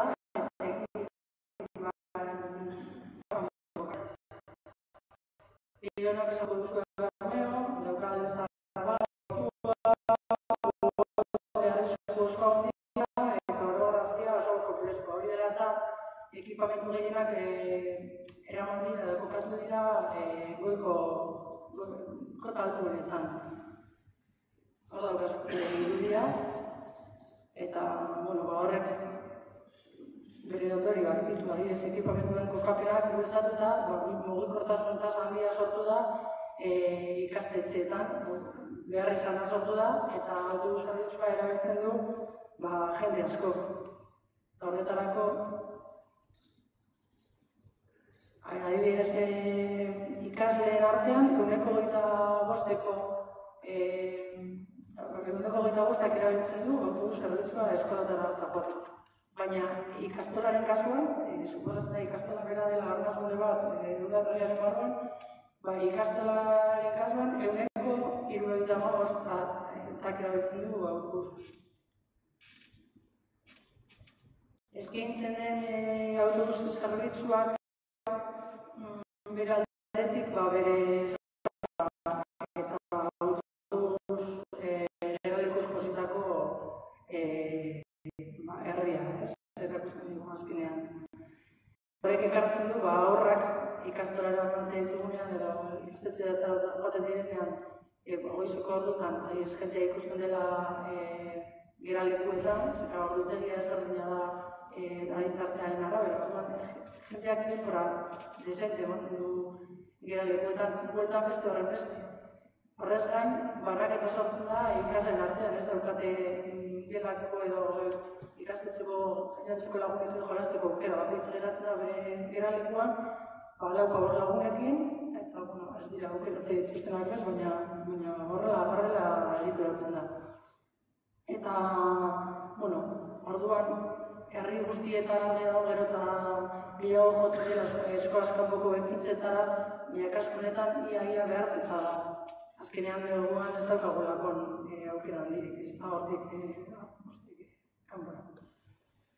Aldia, aizkialdi eskaintza adibidez oso aberatza da, eta udalak egitako azterketa bat oinarri hartuta, ondorio ez da daiteke, nola euskararen presentzia handiena kultur ekintzetan ematen den. Kontua zein da, kultur ekintza horiek prestigioa galtzen ari direla eta handitzen ari dela, arrakasta handia dutela bai kirolak, delako osasuna eta bai atzarriko hizkuntza ingelesak delako etorkizuna.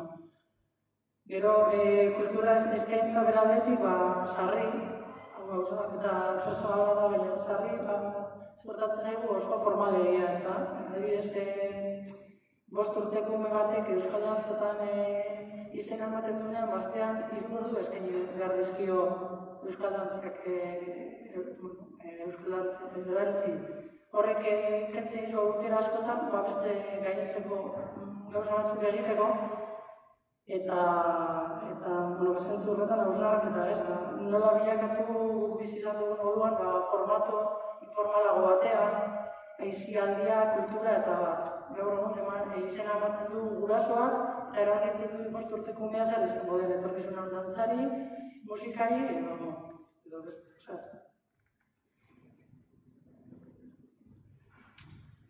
Azterketa sozioekonomikoari begira, ez dago ezer berri aurretik eman ditu dalako datuak erabilerari dagozkioak eta, baina bai adierazi dagoela joera berazkoa dela, gainera oso modu deigarrian, eta datu positiboa dagoela.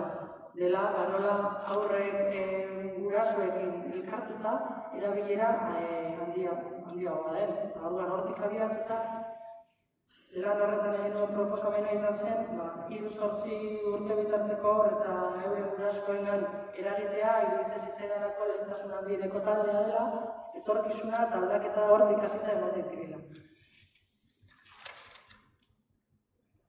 2 lerro nagusi proposatzen dituen, heziketa soziolinguistikoa eta arnasgune soziofuntzional bat sortzea. Heziketa soziolinguistikoa behar ez dugu gaur azalduko, baina arnasgune soziofuntzional bat sortzea iruditu zitzaidan interesgarria, zalantzan dagoelako bermeo gaur egun arnasgunea den edo ez. Orduan Bilbok behar baldin badu arnasgune funtzional bat zergaitik joera horren negatibo dagoen herri batik ez, ezta? Hor zentzu horretan, proposatzen duen arnasgune funtzional hori, horren ezaugarriak lirateke, aurrak eta helduak nazturik egongo diren espazio bat, non hiztun talde handia kontzentratzea helburu izango genuen, eta modu ludiko batean eta informalago batean, kultur eskainiko ziren, kultur elkarte ezberdinen parte hartzea zelikatuta, uren erakusleioa izan daiteketa, eta modu batera gainontzeko kulturak zertatzeko tailerrak eta eskainiz, biztanle berriak eta atzerriko hizkuntza bezala dituzten pertsonak eta euskarara ekartzeko. Kontua zen, non kokatu ekipamentu hori zailena hori da. Herri batia garatuta dagoenean, plangintza osoa garatuta dagoenean eta espazio horiek aurkitzea oso zaila da. Orduan, kokapenari garrantzia handia ematen nionez, eta baita ganak dakigun moduan gaur egun denborarik ez dukagunez zertan badiogu autobus geraleku baten, egunean ordurri goizez ordurri arratzaldez ordubete ematen dugula eta iruditzen zaitu oso estrategikoa izan behar dela ekipamentu horren kokadelekoa. Txarte kokatuta badago, ez da inor joango. Eta orduan, kokatzen baldin badugu gune zentru batean, baina jendeak eroso duen leku bat, zergaitik ez. Horretarako, jendea erakartzeko, gume txiki horiek erakartzeko eta gurasoak erakartzeko sistema ilotuta iruditzen zitzaidan gakoa apurtzea autobus zerbitzuak eskaintzen duen ibilbide hori, sakabanaketa eragiten duena. Eta proposatu ibilbide laborago bat, geraleku bakar bati zentratasun handia emanda, eta horrela funtzionatuko luke, lanzadera bat ere, ekarri eskolatik, ikastetxetik eta herrira ikastetxeko jolaslekua bera. Gune horrela proposatzen nuen,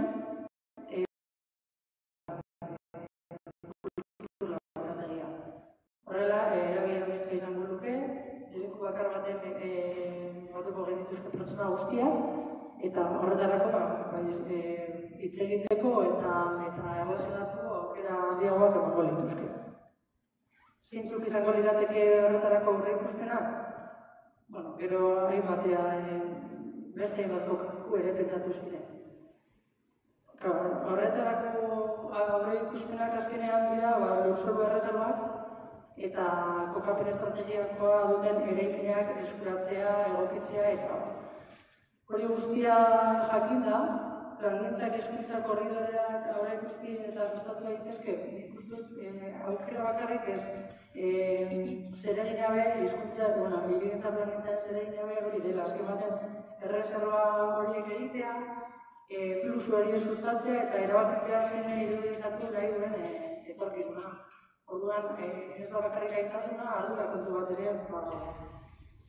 hizkuntza korridorea eraikitzen hasteko lehenengo pausoa hori litzateke paperean marraztea, paperean irudikatzea eta hortik aurrera etorriko dira gero kudeaketak eta gainontzeko guztiak. Kultur laborategiarena argi eta argi praktika ekologiko bat da, beste arlo batzuetan oso ohikoak dira horrelako praktikak.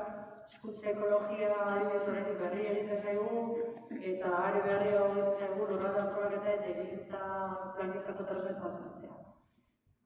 Itzazoke kontatuko dizkizut praktika ekologiko batzuk.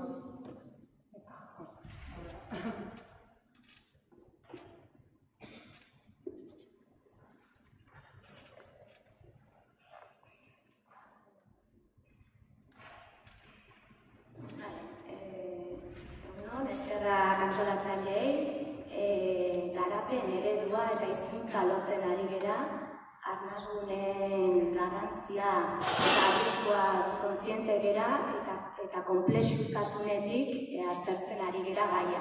Epe denbora rekord batean, beraz, aikortasun mezu batetik larritasunaren kudeaketaren beharra. Ekintzan ari gera, lege proposamena, garapenak eta beraz, positiboki hasi nahiko nuke erronka txikia ez delako. Saiatuko naiz, begira da orokor batetik abiatuko naiz, eta ingurumen babes teknika bat, korredore biologikoak hizkuntzetara ekarri daitezkeen edo ikusiko dugu. Lehenengo ikusiko dugu garapen eredua eta hizkuntza garapena lotura bizterran, gauza beraren txampun beraren bi aldeak direla, arnasgunen balio estrategikoa aipatu da hemen, baina agian berriro ere hortaz badakigu zergaiti diren estrategikoak edo estrategikoak diren hizkuntzen bizi berritzean gurean euskararen garapenean. Ikusiko dugu ere Ikerrek aipatu duen lanean begirada ekologiko eta ekologikotik zein diren erronkak, intuitzen zaizkidan aipagarriak diren erronka batzuk eta hizkuntza korridoretara zuzenean. Hemen askarrezkatuko naiz, garapen ereduan sistema eredua berari gera planteatzen, dimensio askotik eta espiralaren eremua da bai ingurumena, gizartea, hizkuntza justizia, ekonomiaren garapena kontuan hartzen dituna. Alda ezagun sistema eta ez klima, esaten da ekologian, alda ezagun sistema eta ez hizkuntza, eutsi diezaiogun euskeraz bizitzeari. Hor ikusten dira pixka mundu mailako irudia, krisi linguistiko batean murgilduta gaude ere, beste hainbat krisien artean. Eta datuak hor batzuk, gurera etorrita, euskera da Euskal Herriko hizkuntza endemikoa, hemen bakarrik hitz egiten da hizkuntza bat, eta euskera gutxiagotua da bere lurraldean. Ez bada arnasguneetan dago indar indartsu euskera, baina gainontzeko euskeraren lurraldean gutxiagotua da. Eta munduan hizkuntza gero eta gutxiago, kultura gutxiago dauden eta homogeneizazio joera bat dagoenean, etortzen gero konkretuki paradoxa bat da, ez? Eta arnasguneetan ikusten dugu hizkuntza gehiago hitz egiten direla, hizkuntzen arteko harremanak, ehundik gora hizkuntza hitz egiten dira gurean, eta hau nola kudeatzen da modu ekologikoan. Hor ere, ikusten da, garapen jasangarrirako aipatzen diren helburuetan, 17 helburu horietan, ez da kontuan hartzen hizkuntza eta kultur garapena, eta proposatzen da, UNESCO etxeatik proposatu da 17. bat, 18. bat izan da dira hizkuntza eta kultura aniztasunaren sustapena helburu bezala eta baita esango nuke bitarteko bezala. Beste helburuak lortzeko ere hizkuntzatik gerturatzea erronkaetara, tokiko hizkuntzetatik, berezko lurraldeko hizkuntzetatik gerturatzea badaukala arrakastarako bide batez. Aipatzea, ekologia hizkuntzetara ekartzea, ez dela asmakeria bat, beste begirada askotan, gizarte zientzia askotara ere ekarri izan dela, eta zentzu honetan ez degula ere gauza berri bat asmatu eta zientzia interdisziplinar bat alaberez ekologia etxearen zaintza dela eta hizkuntzetara ere ekarri daitekela eta saiakera dutenak dira. Hizkuntza ekologiari buruzko zertzela batzuk, ez gara sartuko, baina ikusten da, aniztasuna aberastasuna da, bizi dauteko ere giltzarri, hizkuntzaren desagerpena ez da prozesu natural bat, ez da antagonismoa ezin dira erori, hizkuntza botere harremanen ondorioz eta faktore jakin batzuengatik lortzen diren eta ezaguna diren faktore batzuengatik desagertzen dira eta lurraldean nola kudeatzen dugun ere gakoetako bat da. Tokikoaren balio unibertsala aipatzen da. Ekologia, bertako tokiko produktuak, ekonomia, garapena ez egiten denean, euskera da tokikoa, garaikoa eta ekologikoa. Zentzu hortan, guztiz aplikagarriak dira hizkuntzetara ere lehorrik, ez? Eta zientzian oinarrituta, lurraldeak hizkuntzaren arteko loturan, ikerketa lan serioak egin dira, ez? Erabileran, impactuetan, eleak egin dira, beraz zientziaren beharra eta bideak, eta batez ere ekologia zientzia ekintzailea da. Esan nahi duena da, neurriak hartu behar direla orekak bilatzeko.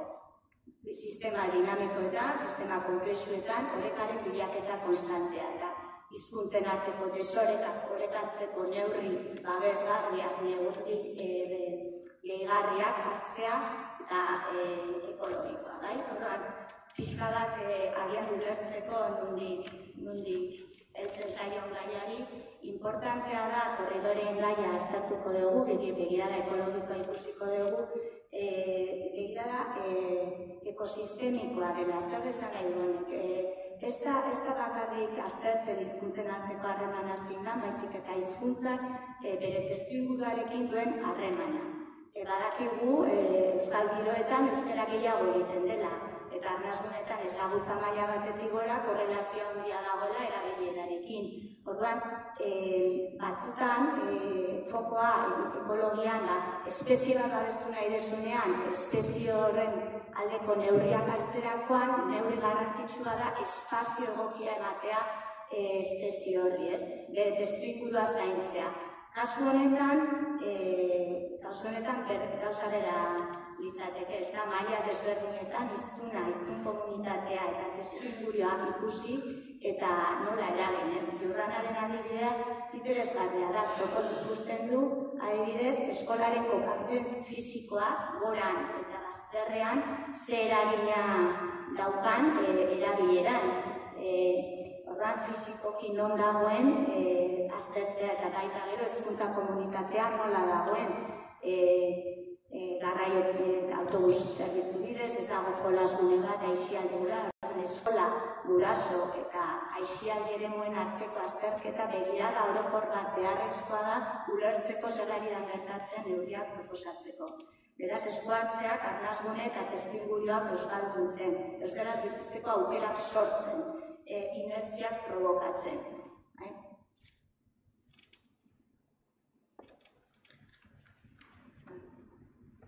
Bueno, orain, beraz, kokatu gara, bazen ikustea, hemen gaudenak argi eukiko dugu, edo agian ez hainbeste, estrategikoak dira arnasguneak, euskaraz bizi diren lurguneak, euskararen bizirapenean ez, bizi berritzean bai, garapenean, hori askotan entzun dugun gaia da, ez lehentasuna da, hiriak euskalduntzea, Bilbo euskaldundu behar dugu, erronkak handia dira, eta noski baietz, nik ez nuke planteatuko dikotomia horretan, dikotomia faltsua da. Beharrezkoak dira ekologiaren begiradatik gune euskaldunak. Euskarak funtzio esklusiboak dituen guneak, euskara natural bizi diren guneak. Ekologian argi da, neurri batean kontuan hartzen dira, hirietan, adibidez, ze isurketa mailak dauden, ze ektibidade egin daitezken ez, ze kutsadura mailak, artifizializazioa indizia, lurra nolaridan, zemento bihurtzen ez. Neurri guzti horiek ingurumen zuzenbideak aztertzen, neurtzen eta neurriak proposatzen ditu, mugak jartzen dizkio garapen ereduari, eta baita ere naturguneak eta bioaniztasuna. Beraz, bazen ikustea klimaldaketarekin, klimaldaketan basoek, naturguneek zekarpen egiten duten CO2 xurgatuz eta hiriak emititzen dute. Bata bestea behar du. Arnasgunerik gabe ez da hiri euskaldunik izango eta alderantziz ere. Nik uste hori garrantzitsua dela azpimarratzea eta argi ulertzea, eta zergaitik, estrategikoak direla esaten badugu zergaitik, aipatu dugu biologiaren begiradatik, baina ikusi dezakegu baita ere, zer gertatzen den arnasguneetan, hor zerrendatuak dituzue batzuk, baina segurazki ez dira arrazoi bakarrak, baina nik uste diskurtso hori eduki behar dugula prestatuta.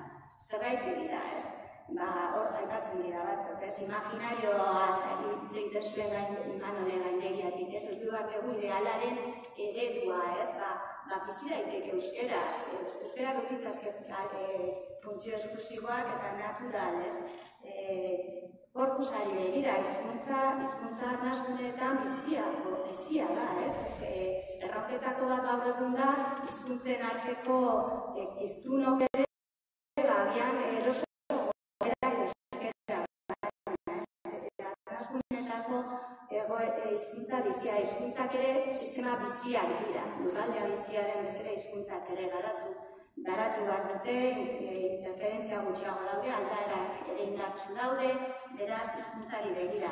Eskualdeak eta testuinguru berriak ere sortzeko balio dute. Arnasguneak estrategikoak dira, arnasguneak ondo bizi delako, euskaraz eroso bizi delako, baina ze ekarpen egiten duten hortik kanpora, zer ekartzen dute arnasguneak gainerako lurraldera, Eta anitzak dira, hori ere da oso garrantzitsua, oso desberdina da Bermeoren kasua, Bakioren kasua, Azpeitiko kasuak eta tratamentua ere irizpide orokor komun batzuk egongo dira, baina gero kasuan kasua aztertu behar da zer daridan gertatzen, eta aniztasun horrek ere aberazten du, euskaldun bizitzeko modu bakar bat, arnasgune izateko era bakarra. Eta gero oso auskorrak dira, Amazonia oso auskorra den bezala, oso auskorrak Bermeoko datuetan ikusten da belaunaldi batean euskara kulturak edo erabilerak berakada jauzia oso nabarmena eman duela,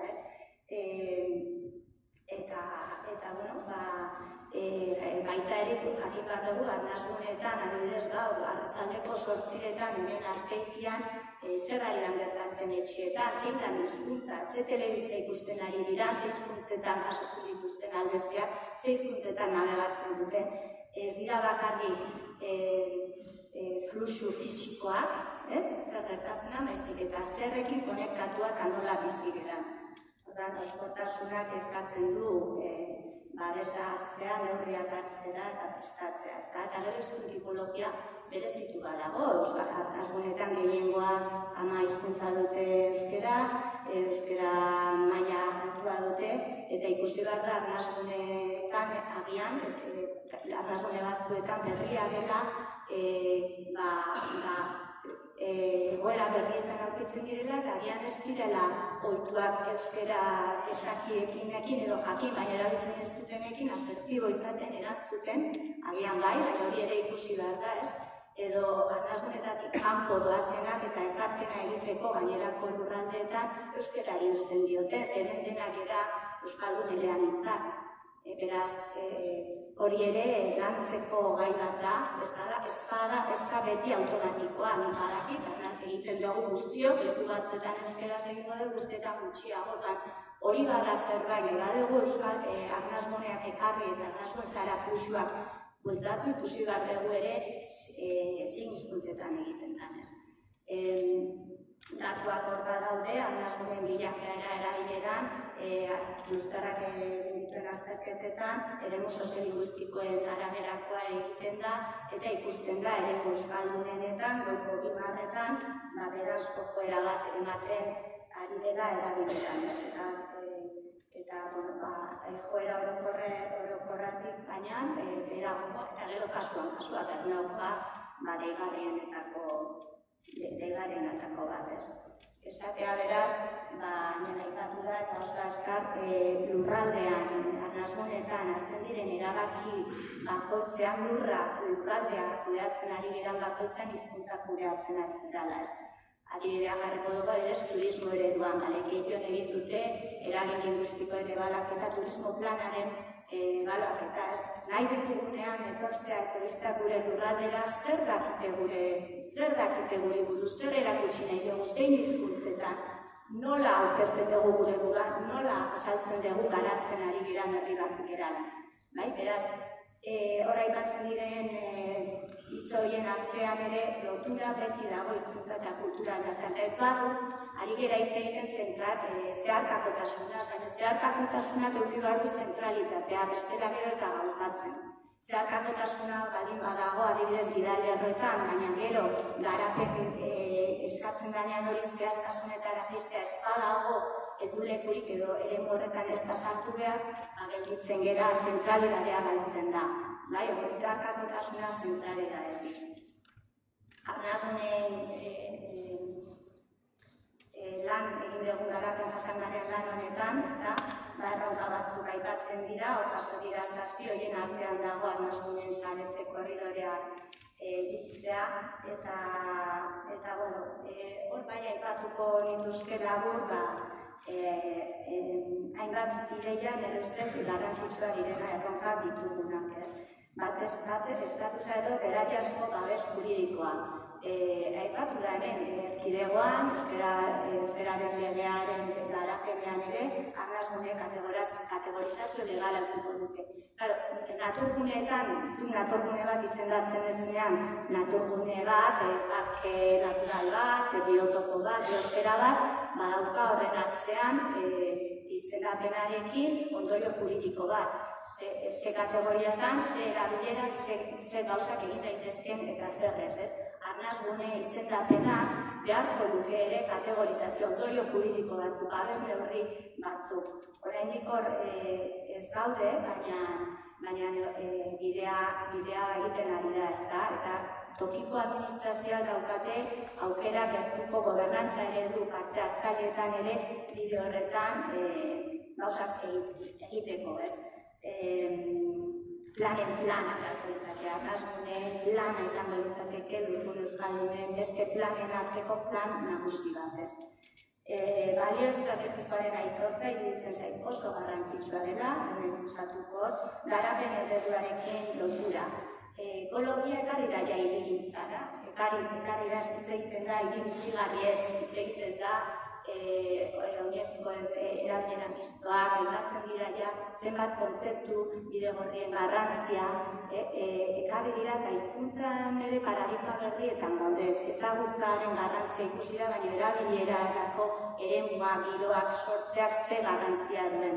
Beraz, arnasguneetan, euskaraz bizitzen den guneetan, ahoskotasuna laguntzen duten eremu, espazio soziofuntzionala, arnasgune horiek oso garrantzizkoak izango dira baita ere garapenerako.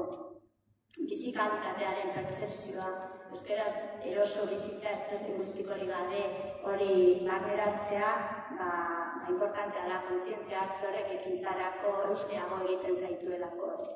Eta iruditzen zait beste bat da, beste borroka sozialekin begiradak batzea, horra adibide interesgarri bada, bidez, iparraldean euskoaren mugimendua, tokiko moneta lokal bat, eta euskara sustatzen duena, tokiko ekonomia eta ingurumena. Hiru helburu bat direna jasangarritasunaren dimentsio guztiak proiektu batean daudena, eta borroketan ere bai, zer ekartzen du mugimendu feministak euskalgintzari eta alderantziz eta ekologistak interes komunak eta mundu globalizatu batean, anistasunaren munduan. Kokapen hori eta azken erronka barkatu horregatzen zen arnasgunek lotzearen eta gaurko saioan helduko dioguna batez ere. Korridore biologikoak ezagutzen dituzue zer diran. Azkenean, bi espazio naturgune dituzunean, ikusizazue eskuineko ereduan, adilagune naturgune batzuk, ibaia da korredore biologiko natural bat, eta espazioetan interbentzioa eginez, loturak eginez, fluxuak sortuaz, norabide bietako fluxuak sortuaz, ekosistema babesten dezu. Orduan, isolatuak zuden naturguneak, lotzen dituzu eta konektatu egiten dituzu. Hori da, korridore biologikoak dira fisikoak, eta lotzen dituzu aberastasun biologikoarekin, edo izan daiteke azpiegitura erraldoi baten tunel bat egiteko oreinak, orkatzak edo beste animalia batzuk pasatzeko. Hori da, ekologian erabiltzen den teknika bat, gizakian lurraldea zatikatzen duenean, jarraikortasuna puskatzen duenean, fluxu anistasuna, bioanistatua, espeziak eta landareak zen animaliak pasatzeko. Irudi penala eskala hortan ez da ikusten, baina berdez handiak izango ditzateke espazio naturala, gure kasuan arnasgune bat, beste lotzen da beste arnasgune batekin eta korridore bat, lotura bat dago bien artean. Eta oso garrantzitsua izaten da ere, parke natural edo eremu babestu behar dezun eremuan, kasuntan arnasgunea eta euskararen babesa eremuaren ingurua ere babestua egotea, deitzen zaie deutzeguneak, amortibazio guneak edo baferrak, eta hor zer esan nahi du, baldin daukazu arnasgune bat, baina inguratua dago, eta gaur egun hitz egiten ari gara metropolien inguratze hori gero eta gertuago dagoela, eremu hortan ere interbentzia egin behar da, ez da? Agian beste ideia bat ere bada, arnasgune ez da bakarrik izan, edo ez izan, 70-etik gora bai, ez? Eta mailakatze bat, bide bat proposatzea, ez? 70-etik gora ezagutza maila dagoenean, 30-etik ibilbide hori arnasgunetara ekartzeko, zeren helburuetakoa da arnasguneak zabaltzea, lotzea eta konektatzea, ez? Orduan, nola egiten dugu hau, nola izango litzateke hau hizkuntzetara ekarrita, ez? Nik uste, hizkuntzen testuinguruaz ari geranean, eta hemendik osatzen dugu bidea ari gera, testuinguru fisikoa, arnasgune arteko lotura fisikoei buruz, lurraldea ere fisikoa ere badalako kudeatzekoa, ikusi dugu, egintza, etxebizitza parkea, azpiegiturek zer eragina duten, ezta? Hori da bat. Eta beste bat izango litzateke, gurean ere bai, testuingurua deituko diogu baita ere, arnasgunen kapital soziala, fluxuak, ez da, biztanleen banakako iztun, euskal iztun horiek, arnasgunetako iztunak, iztun taldeak, uste edozinekin taldean, iztuta komunitaria zuzatutako fluxuak baita ez dira fizikoa, baizik eta espazioa eta azpiegitura baliatuz egin daitezken mugimendu fluxu horiek, ez da. Beraz, testuinguru fisiko edo hizkuntza korridoren bueltan, hor ideia batzuk, ez? Arnasgunen korridore sare bat, Euskal Herriko arnasgunen korridore sare bat izatea, izango litzateke desiragarria, badago ja UEMA sarea eta badaude mugimenduak, baina agian bai da bide hortatik sakondu, zabaldu, gehiago batze bat lotzea, eta hori fisikoa ere bai, ez da? Ikusi mapan, non daude arnasgun horiek nola konektatu ditzazkegun, azpiagiturok berez edo mugikortasun zerbitzuak baliatuz, ez? Anekdota bat jarriko dut, saiatu ginean joaten Lekunberritik, Donosti bizita Lekunberritik Andoanean tren bidezarreko bizikleta txango bat egitea eta jarri genuen helburu, aterako gara etxetik, hartuko dugu autobusan sartuko ditugu bizikletak, gero bizikletan joango gara Andoanean trena eta bueltatuko gara. Saiatu ginen hori egiten eta autobus zerbitzu handutegi jakin bat zuen, gehienez lau bizikleta sartu zitezkeen, bizikleta bakoitza enpaketatua joan behar zen eta presio gehigarri bat ordaindu behar zen hori egiteko, ez? Ez da bakarrik bidea egitea, baizik ze aukera ematen duzu arnasgunen arteko bidegorri sare bat egoteko edo landareekin amesteko posible da egin daiteke. Lurraldeak kudeatzea da, ez eta gero eskualde mailako korridoreak, eskualdea Tolosa, azkein inguruan, arnasgunez jositako baiara batean, edo Tolosa inguruko herri txikiak euskaldundu dute, eskualde buruak eta eskualdeen eskala horietan, ez? Horre dago korridoren hausnarketa eskualde eskalan egitea. Arnasgune arteko jarraikortasunaren garrantzia, anartzek aipatu dugun arnasgune funtzionala izan ditzateke bakio, lotura bat egiten da arnasgunen artean fizikoki garrantzia handia du lotura horiek ikustea eta provokatzea. Eta arnasgunen lehuntze guneak mailakatzea eta arnasgunen lehuntu daitezkeen guneak ere gerturatzeko, Bermeo berriro ere rekuperatzeko, Bermeo inguru horiek, lotura horiek provokatzeko. Arnasgunen puntu beltzak. Arnasgunenetan ere badaude adibidez auzo erraldunagoak. Gertatu dira, gure atena eta euskago identifikatu hazien diren, puntu beltzak esan edo euskaraz bizitzeko zaitasun gune fizikoak arnasgune baten barruan baita identifikatu behar ditugu, bestere egira batzuk egiten dute. Izan daiteke bide bat ere interbentzio horiek bilatzeko. Eta ja arnasgune barruko eskalan, arnasgune soziofuntzionalen garrantzia, espazio hau bera hemen, arnasgune batean horrelako gune bat, ikusiko ditugu gaurko praktikak, edo Judanak proposatzen zuen irarrunerako gune hori, ez? Mapetan ikusten da, mapanetan gorreiz daude arnasgunea dira EAEkoak bakarrik, lehengoikoan badaude markatuak guztiak, ez? Baina interesgarria da ere, mapantan jasotzen dira Natura 2000 sareko espazioak daudenak berdez, horixka, eta kuriosoa da, ez? Baina interesgarria izan daiteke lotura hori ere ikustea. Arnasgunen ertzetan justo daude gune berde, naturgune batzuk. Horiek izan daitezke amortiguazio edo gune horiek, naturgune horietan hizkuntza ere di ere espazio ematea ez bakarrik hizkuntza paisaiari dagokionez, baizik eta naturarekiko harremana euskeratik sortzea espazio horietan, planetan hizkuntza ere aintzat hartzea. Mapek laguntzen digute ere gure estrategikoak ikusten ez den.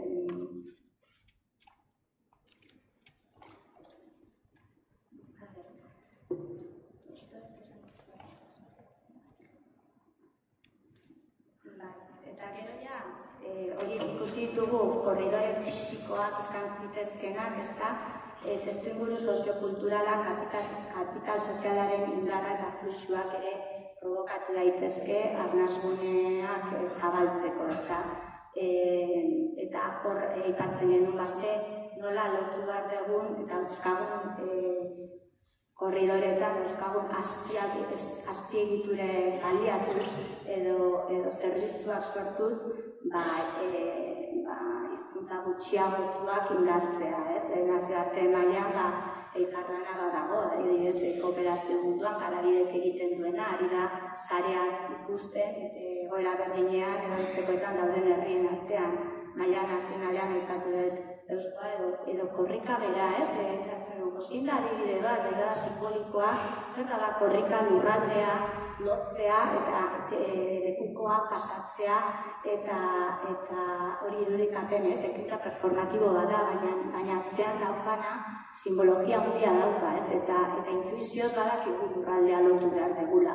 Berdin esango nuke iparralde hegoaldeko edozein ekimen euskeraz eta euskeratik egiten dena korridore bat sortzen ari girala.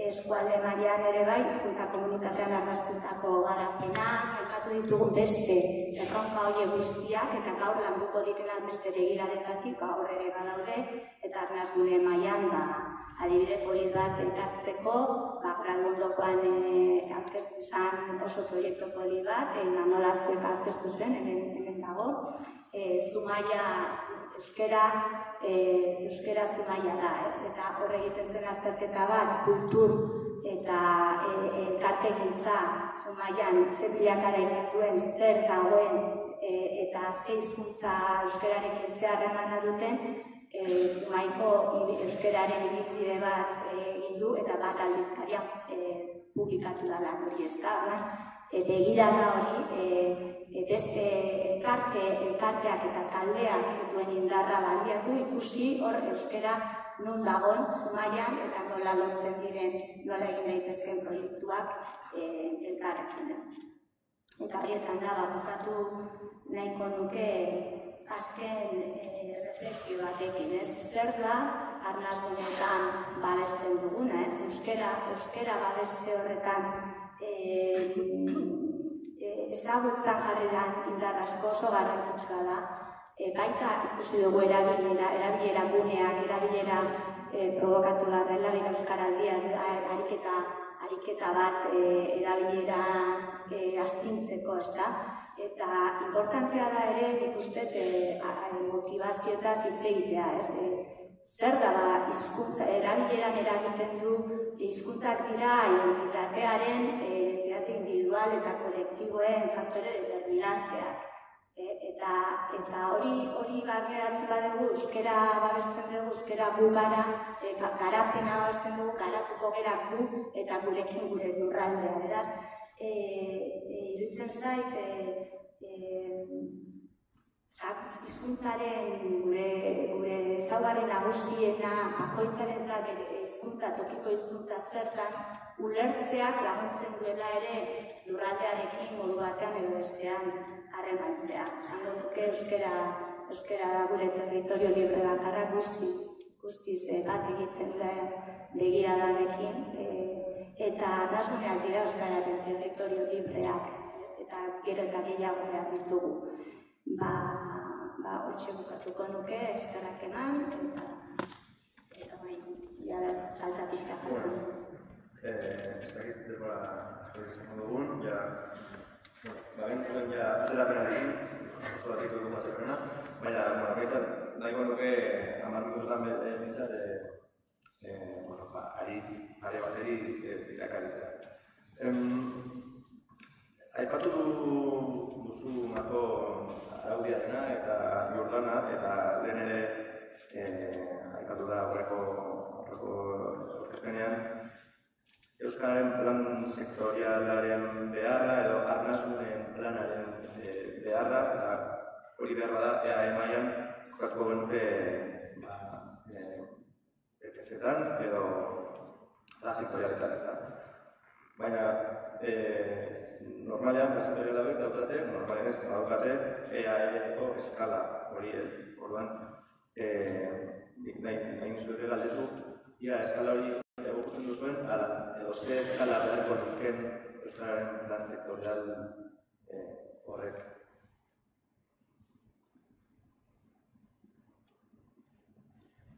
Nik ikusten dudana da, eskala kontu bat dagoen beriztu behar dena, EAE mailan adibidez egin zitekeela, arnazuneak baino herri euskaldunak jaso, erabilera indize batetik korakoak, orduan zentzu hartan ikusten dut oso zabal. Eta gero zehaztu daitekeela, zelkapenean kontutan hartuko dira bai erabilerak, baita joerak ere batzuk gorazko jore aurriko dute, beste batzuk ez da kontu estatiko bat da. Argazki hori datu batzuei lotuta, baina gero joerak moduren batera be euren eragina dute, orduan gorazko joera dutenak ongo dira neutroak eta ongo dira berazko joera dutenak, adibidez, bermeo kasu ekarri duan. Zentzu horretan berreskurapen neurriak edo berreskurapen eremuak ere zailkapen horretan zehaztu beharko dira. Gero lurralde plan sektorial horien garapena eman daiteke adibidez lurralde plan partzialean. Lurralde sektorial horrek definituko lituzke neurri orokorrak, definizioak, zer den arrazona zerrez, eta bat, baina gero estrategia konkretuak utziko lituzke eskualde eskala horretarako. Horiek lurralde plan partzialetan zehaztu. Nik bat datorre, iritze zait eskualde eskala ona dela ingurumenaren babeserako, erabiltzen da energia plan bat egiteko, elikadura subirautzeari begira, mugikortasun planak sustatzeari begira, euskararen sustapenerako ere badago berria nazionala, eta gero hitzak, tokiko hitzak eskualde baiarakin, beti ez datoz bat eskualde administratiboak eta eskualde naturalak edo baiarak, baina iruditzen zait eskala oso garrantzitsua dela. Eta zentzu hortan eskualde garapen agentziak, eskualde mailako mankomunitateak, figura horiek ere jarraitzen dutela izaten tokiko administrazioa. Tokiko administrazioa da, nire ustez, subsidiaritate printzipioan esaten da, egitaria tokiko mailan alde guztia eta pasako da hurrengo mailetara beharren arabera. Iruditzen zait eskualdea badala gurean, behintzat arnasgunen eremuan, agian desberdina da zailkapena, ordenek aipatzen du, Nafarro hegoaldean, dago egitura sarea distantziak agian beste batzu dira, baina eskala oso garrantzitsua eskualeko. Kontua da, eskala hori askotan izan duten munduan, eskualdea bai mantentzen da Euskal Herria erkidegoan neurri handi batean, baina ez beti, eta hor dauka Gernika markina lurralde esatiko plana, lurralde plana partziala bere eskualde hartzen dituena kontut. Nik eskala bai ikustu dela eskualdearena eta eremu funtzionalak ez datoz bat eskualdearekin. Arazo dutzik dago.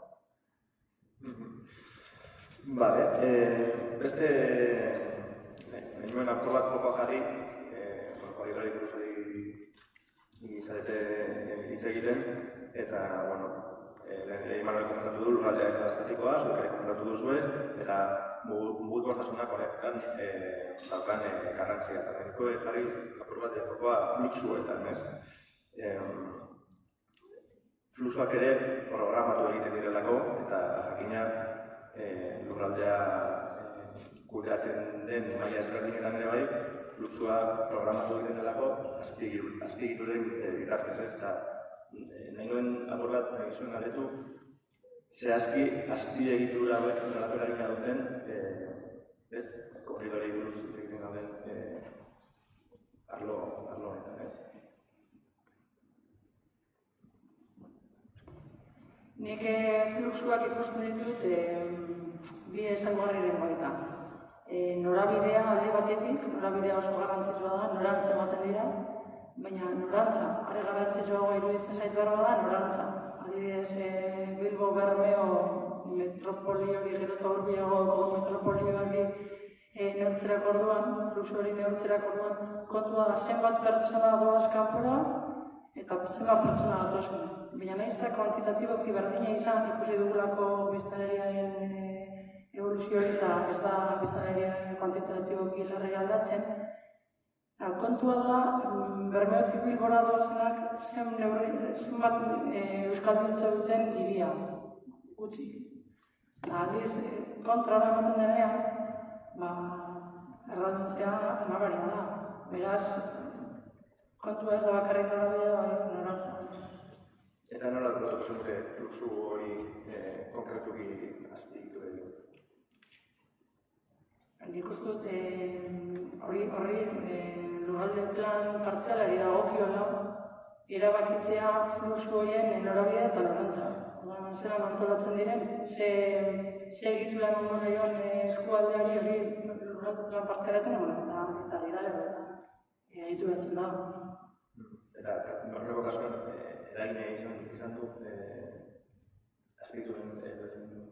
Nik uste dut azpiegiturak Bermeoko kasuan adibidez etorri direla udalerriak eskatuta. Udalerriko, biztanleriak eskatuta neurri handi baten, baina arazoa egon delako lanarekin. Lana eskualdetik kanpora egotean, udalerriak berak eskatu du neurri handi batean eraikitzea eta eraikitzea.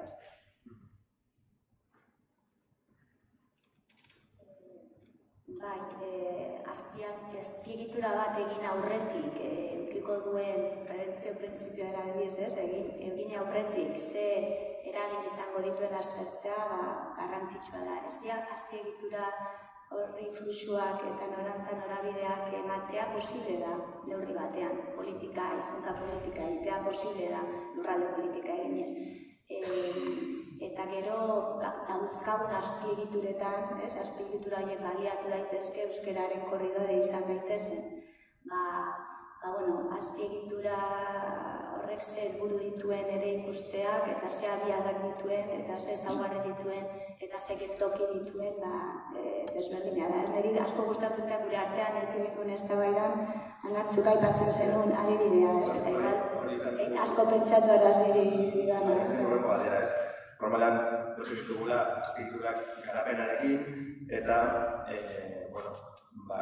momentuz prestazioa da garapen horrek ez diola bezareatik egin euskarari. Eta adibidea jarri nien, arkitektan egon ginean, saioari buruz parola Bilboko metroaren adibidea. Bilboko metroak da Bilboaldeko bizkarrezurra ez. Lotzen ditu, hainbeste udalerri, bat ere ez armasunea, ez dago bat ere ez lurgune euskaldunen barruan. Hortaz, dago nahiko eremu kominartean erdalduna lotzen du, baina konturatu nintzen behintzat momentu puntual batzuetan Bilboko metroa bihurtzen dela euskararen armasun sozio-funtzional efimeroa, ez?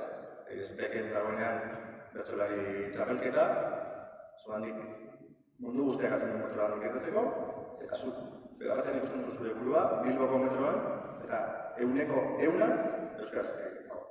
Zorran, badaude azpiegitura hauek modu batean erabiltzeko modua ere bai ez. Garatu nahi zuen horregatik, honek lotuta ia sekunduta daño edo eman dizaiko buelta honegi eta ekologiaren etzai moduan ikusten den garapen hau, edo euskararen aurrean ere etzai moduan ikusten den garapen hau, ia jarri dezakegun hizkuntza garapenaren mesedetan. Aukera ikusten duzuen edo modurik ikusten duzuen.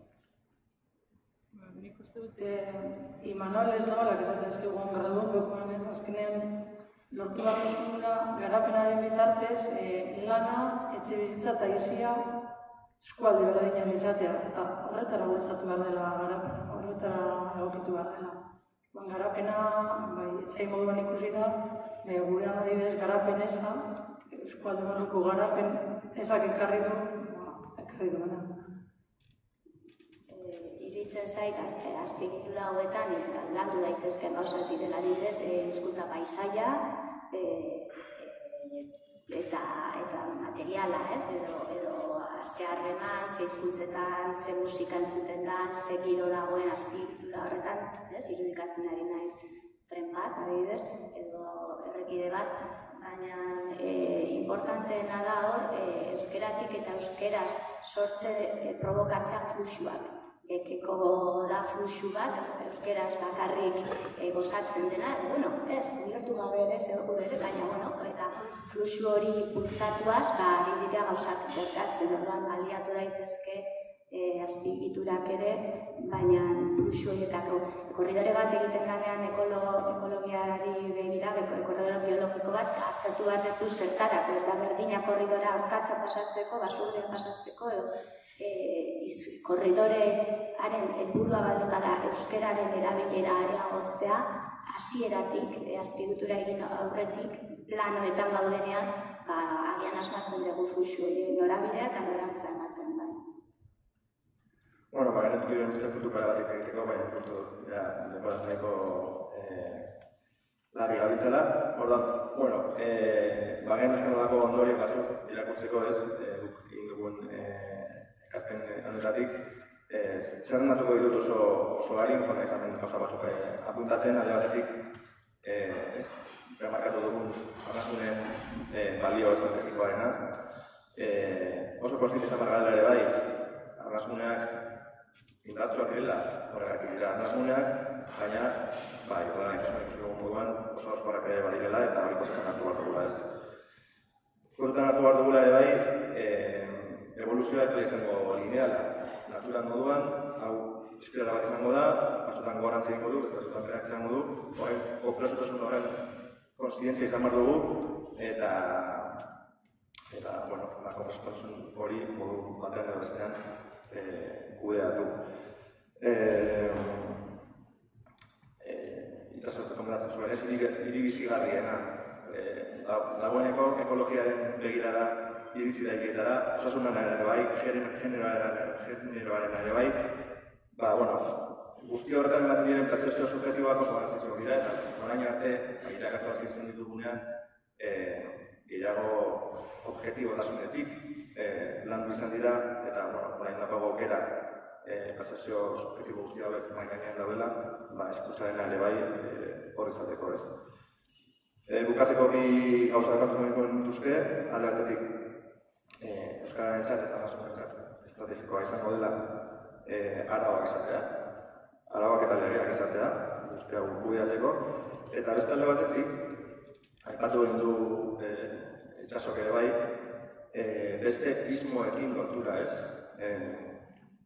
Oso herri txikia gara, baina ditugu ismo asko eta bakoitza dago bere lubakian ez. Dago feminismoatik lan egiten dutenak, ingurumenetik lan egiten dutenak, LGTBI-tik lan egiten dutenak, eta euskaratik lan egiten dutenak eta. Moduren batean, loturaiek indartu barko ditugu, konturatzen garanean guztia daudela lubaki berdinean, eta kontura beste bat izango da. Eta, besterik ez? Eskerrik asko.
Nahi duzu mikrotik zeitea? Dena entzun da. Eta Marcelo ondartu du.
Ez dakite soinua ez duten da baina. Zarata? Soinua ez duten hanbendik etorri beharrean. Kamara tiran.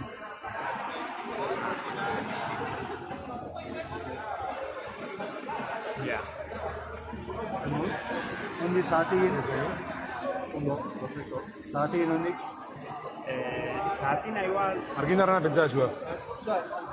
Askotan kargako zeizte.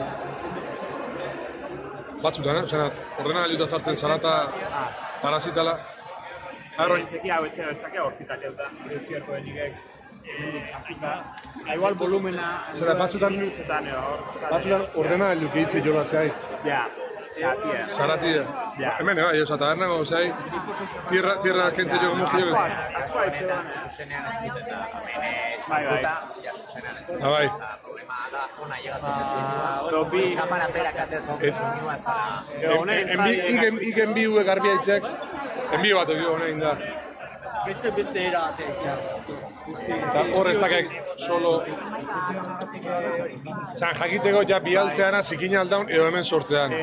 Hemen ipitzu zantzaten, garrete osaten, minusetan... Hango enbiuak minusetan egon berdu da, hemen ondo haitu. Zamabi minus, emezortzi buru horretan. Karo, horrek ere ingo duna, soinua. Atxi, baina, gero autopea hiloko dugu. Eta, gero, influzio zer egin bardu. Azkenean honek CPU oso... Ja. Horretik geti... CPU-a. Horrean endarru... Ordenagailua izan bardu da ipostetik gora. Aldala txartel dedikatu aurkitzea, zegoen horrek ere godetzeko erabili dezake zerra lagintzen duzu. Zer ez dela Bai, golban endarru... Laurran be... PC hau ez da. Ez da,